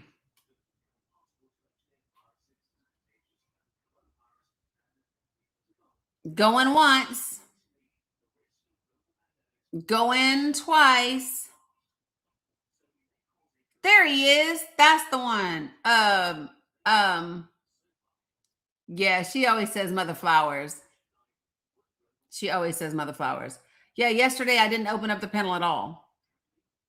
Right. And the reason why I didn't open up the panel was because TikTok blocked my damn gifting twice. The first time it was for 10 minutes for no fucking reason. The second time it was for the remainder of the live. So what no need of me open. I came in to gift you a heart meat, and it said gift this is. I said since when? Right. It did it because they said lack of interaction. I was like, have you been in here with me? What do you mean? And so what no sense in me opening up the panel if nobody can gift. So I hear you that you was here yesterday, and I hear that you waited. I also know that it is what it is. What's up, Be Good? You gonna be good or be blocked? What you gonna do? So check your request. Is that the Mahmoud you were talking about? He's not requesting right now, but he was in the comments a minute ago. I see Yo, that there he one. is. Yes, under Chris. That's the one? Yeah, okay. Yeah. Yeah, that one. He is good Okay, awesome. Perfect. So you get for the future. okay, perfect. That's what I needed to know. Okay, so Be Good, you be blocked because you didn't bring your ass to the panel. Be Good. Wait, I think I know Be Good. Well, Be Good got Be blocked. Yes, Kat, it's the one you thought. Look, you see my shirt my niece got me for Christmas? What does it say? What does it say? Hold on, I'm typing to this person. Free. Oh, it's so pretty. Isn't it pretty? My niece got it for me for Christmas. Wait, I love that. Isn't it so pretty? I love it. And then you see that artist. What's that artist's name again? Don't make me lie. It was a gift. No, wait. The artist that spray paints on the walls, he's anonymous. He's viral. Guys, help me out here. His name is Anonymous. Black and white. No, his name, he is anonymous, but he has a name. Oh, So Binksky? his name is. Binksky? Yes, Banksy. It's given that, and then with a pop of color. That's so fire. Yeah. Thank you, Andrea. I was like, He's yeah. anonymous. So my niece got me this, and then Amani, I don't know if you saw my other two that I got. Hold on. Where'd I put them? Right here. So then my oldest baby got me this. And then she also got me this. Banksy, got you. Who's muted? I'm muted? Fuck my life. Okay, I'm not muted now. Do you want to know why I was muted? Because I tried to hit the thing that says don't mirror your video, and that shit muted me. This is what my daughter got me. And then this is what she also got me for Christmas. Ta-da-da. So I got those and the shirt for Christmas, which I love. Okay. Yeah, Blues, it was over here on TikTok because I hit the wrong button. Okay, so really quickly, because I want to get to a stomping place real quick. Appreciate you, A-Money. Can we do Miriam Gaza at 2K? And if not, I swear it's okay. Can we hit Miriam Gaza to 2K? If not, it's okay. All right, here we go. So let me read this. How many of you all knew? How many of you all know all the co-conspirators? So the last co-conspirators was Jeffrey Clark, right? He was the member of the DOJ. If you remember, Jeffrey Clark is the environmental lawyer who literally thought that he was going to replace Bill Barr as the head of the DOJ. And at the notice that he was going to possibly be that, do y'all remember when the majority of the DOJ, appreciate you, Sandy, actually sent letters that said, if he gets put over the DOJ, you're welcome on me, that they were going to resign. Do y'all remember that? When like the majority of the DOJ said, if you put this fool in front, in charge of the DOJ, we are dipping. That's who it was. It was Jeffrey Clark. Okay. Co-conspirator 5 is a private attorney who assisted in devising and attempting to implement a plan to submit a fraudulent slates of presidential electors to obstruct the certification proceeding. Now, you got two different schemes happening. One is the fraudulent slate of electors. That came from Chessbro. So Chessbro is the box. He's literally right here beside A-Money. And for you guys, he's above Roger Stone and beside Kristi Noem. So that is Kenneth Chessbro. He's the dude who had this brilliant idea to recruit people in other states, get them to sign an affidavit saying that they were the legitimate electors for the election, right? When they were not. And some of them were lied to and told, hey, we'll only use this if we win our court cases. But they never won the court cases. They lost every damn court case. and their stuff was still used. So that's him. Okay. So you've got the two real crazy schemes around fake electors and getting Mike Pence to not certify the election came from John Eastman and Kenneth Chesbrough. Sidney Powell is where you got the Dominion voting machine bullshit, Google Nest and Venezuela and Chavez and IP addresses, even in a county that Trump won. Okay. Now you get Bill Sepien. That was Trump's campaign manager, and he was the campaign manager in the first term and the second term towards the end of the campaign. He dipped when they refused to take the L. Bill Sapien said, I'm not about to go to jail for none of y'all crazy ass people. You lost. We admitted today in court in Arizona that you lost, and I don't want nothing to do with this crazy shit. And Donald Trump said, cool, Rudy, you're up to bat. And that is when Rudy Giuliani took over. And he also had Jenna Ellis working with him and all of that. Now, if you remember, it was Eric Hirschman who was able to very strategically and effectively turn Rudy Giuliani and Sidney Powell against each other and basically separate the two of them. Because Sidney said Rudy didn't know what he was talking about, and Eric was messy as fuck. And we can read that and talk about it another day. But yeah, it was absolutely incredible. And so then last, co-conspirator 6, a private political consultant who helped implement a plan to submit fraudulent slates of presidential electors to obstruct the certification proceeding.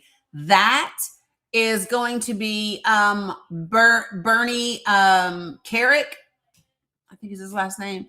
I'm lying. Bernie Carrick is with Roger Stone. Sorry.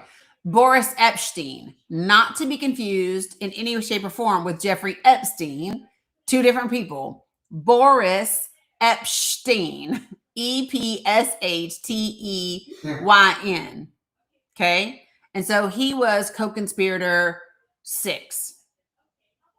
Yes. So there were 6 co-conspirators and then like damn near 80 political consultants or whatever that played a role in this thing. Okay. It might be better, guys, since I'm done with the panel so that people don't get confused. I'm just going to bring everybody down. Thank you all for holding space. Hey, Money, thank you for coming when I sent out the bat signal. No problem, girl. Anytime, any place, anywhere. I was trying to help you. You know, I'm about to be in Brookbrook. Wait, are you for real? Mm-hmm. My aunt passed. Not like this past weekend, but last week. And yeah, her. I remember I came in and I told you, Allah Yerhamah, I said I did tell you. I remember. Mm-hmm. And so you're gonna come here for that. Yep. I will be there. I get in Friday evening, and I'm trying to negotiate a meeting while I'm there with somebody. And if I can make that happen, then I might stay a day longer. But if not, I'll be in on Friday, out on Sunday evening. But we'll see. Got it. Yep. I hope you have a safe trip coming here, and thank you. Stacy's gonna meet me and bring me some banana pudding. W Stacy. Yep. All right. Appreciate you. All right. Let me finish this up, you guys. I got 15 minutes. You ready? You want to hear it? Here it goes. So listen. The through line of all of Mr. Trump's criminal efforts was deceit, knowingly false claims of election fraud, and the evidence shows that Mr. Trump, she's beginning regular and peanut butter, that Mr. Trump used these lies as a weapon to defeat a federal government function foundational to the United States democratic process.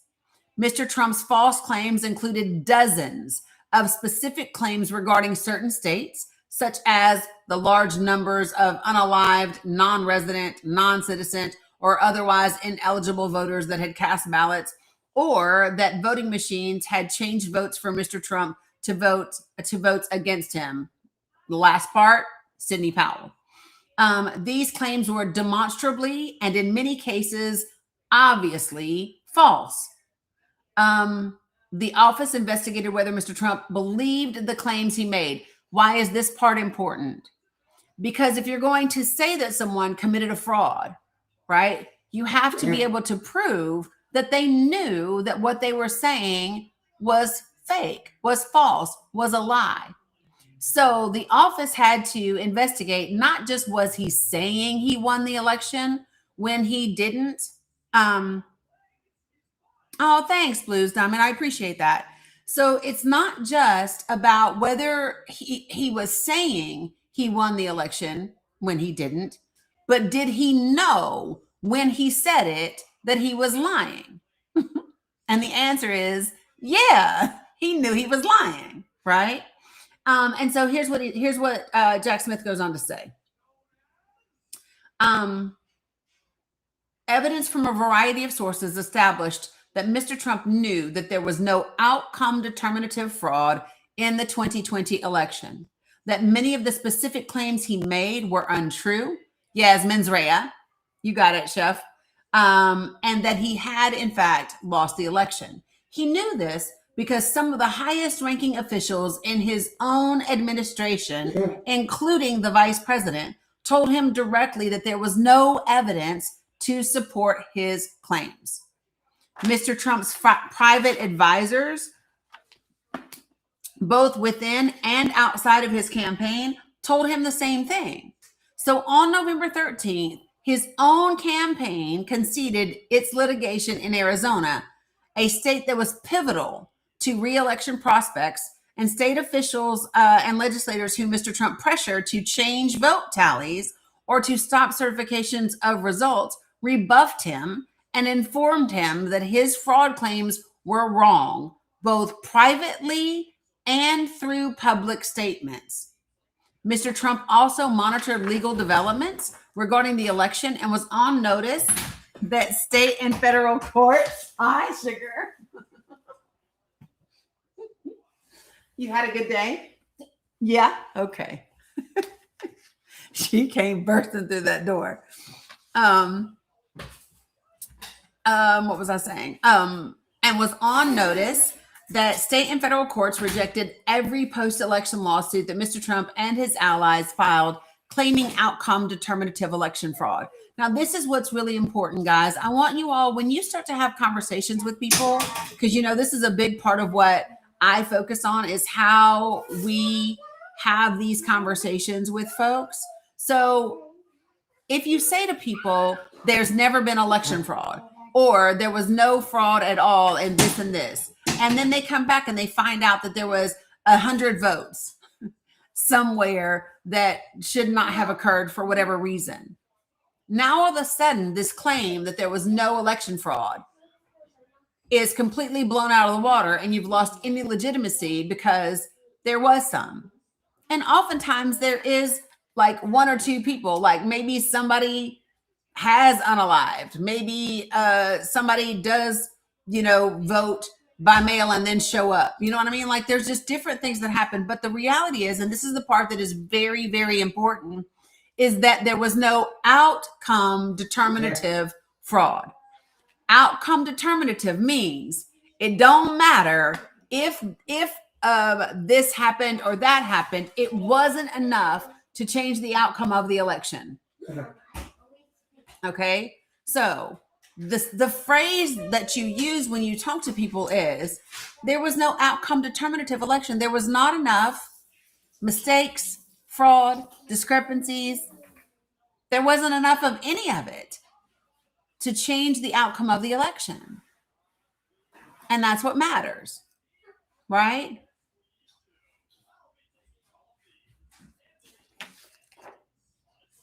Mr. Trump and co-conspirators could not have believed the specific fraud claims that they were making because the numbers they touted, for instance, of dead voters in a particular state frequently vacillated wildly from day to day or were objectively impossible. Now, this is a trend that you see happen with Donald Trump quite often, whether he's talking about the number of immigrants that we have in this country, whether he's talking about what percentage amount, prices have come down, whether he's talking about, right?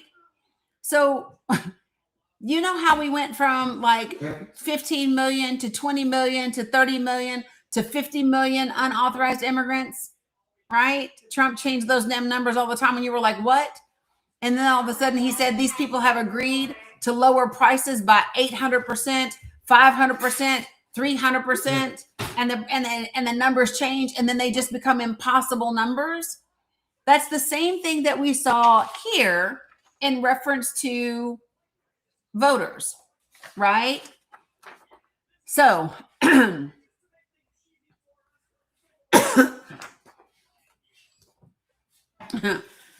so for example, right, you just be saying anything, y'all.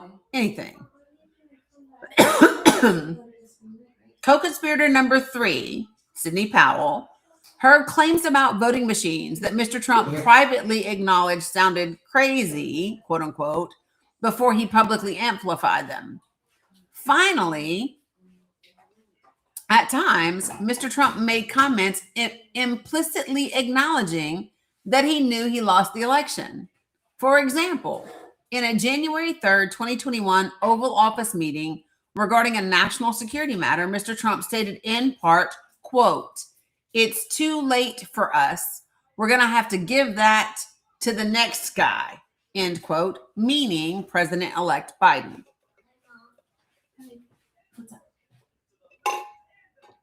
You leaving? Yes. Okay. They have physical therapy. Right. Do you have something? That looks like yes. Just the gym. I'm just gonna go to the gym. That's it. And I thought we were doing that thing later. We are doing that thing later. So we are doing that thing later. I was trying to fit all the things in. Okay. Okay. Why? What's up? I was going to check real quick. It doesn't have to be now, but I need to see if packages are here. Okay. Dominic needed something for PE, Mm-hmm. and so I got it, and it should be here today. Okay. So that's what I was going to check real quick to see. Hold on one second, guys. I just need to see. Ever since whatever she did to the lockers, I'm not getting notified. But shit is in a locker again. She needs to put whatever she did, fucked it up. I don't know. All she did was change it to say Dani. Yeah, but no, because this came to Dani, and I'm still not. But I'm wondering if it's because maybe you're Luxor. Well, that's what she changed it under. But I'm wondering if I don't know. She's messed it up because now I'm getting no notifications at all. But I don't sometimes. I don't ever anymore. Since she did what she did. Okay. But it's in the app? No, that's what I'm telling you. I'm looking at Amazon at the picture. No, I'm saying, but it's in your Luxor app. No. I'll tell you when I'm finished. Let me finish. I got 6 minutes. Okay. All right. So Yeah. when he says, I'm going to give it to the next guy, he knows that he's lost the election. Mr. Trump aimed his deceit at the United States process of collecting, counting, and certifying votes. You will hear Jack use that terminology a lot throughout this report, as well as the indictments. And the reason why is because that is the actual verbiage in the law. Collecting, counting, and certifying the votes, which flows from the Constitution and a federal law that was enacted in 1887 called the Electoral Count Act. The Constitution provides that the United States president is selected through the votes of individuals called electors, and that each state determines how it appoints its electors. Through state laws, all 50 states and the District of Columbia have chosen to select electors based on the popular vote.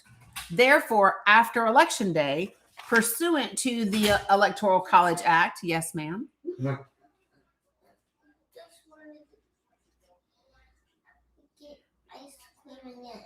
You wanted to get ice cream again? Okay, well, maybe we got something we got to do first. Okay? Hey, you're going to get to go help me pick out flowers, okay? Okay. What's up, Rebel? She's doing the most.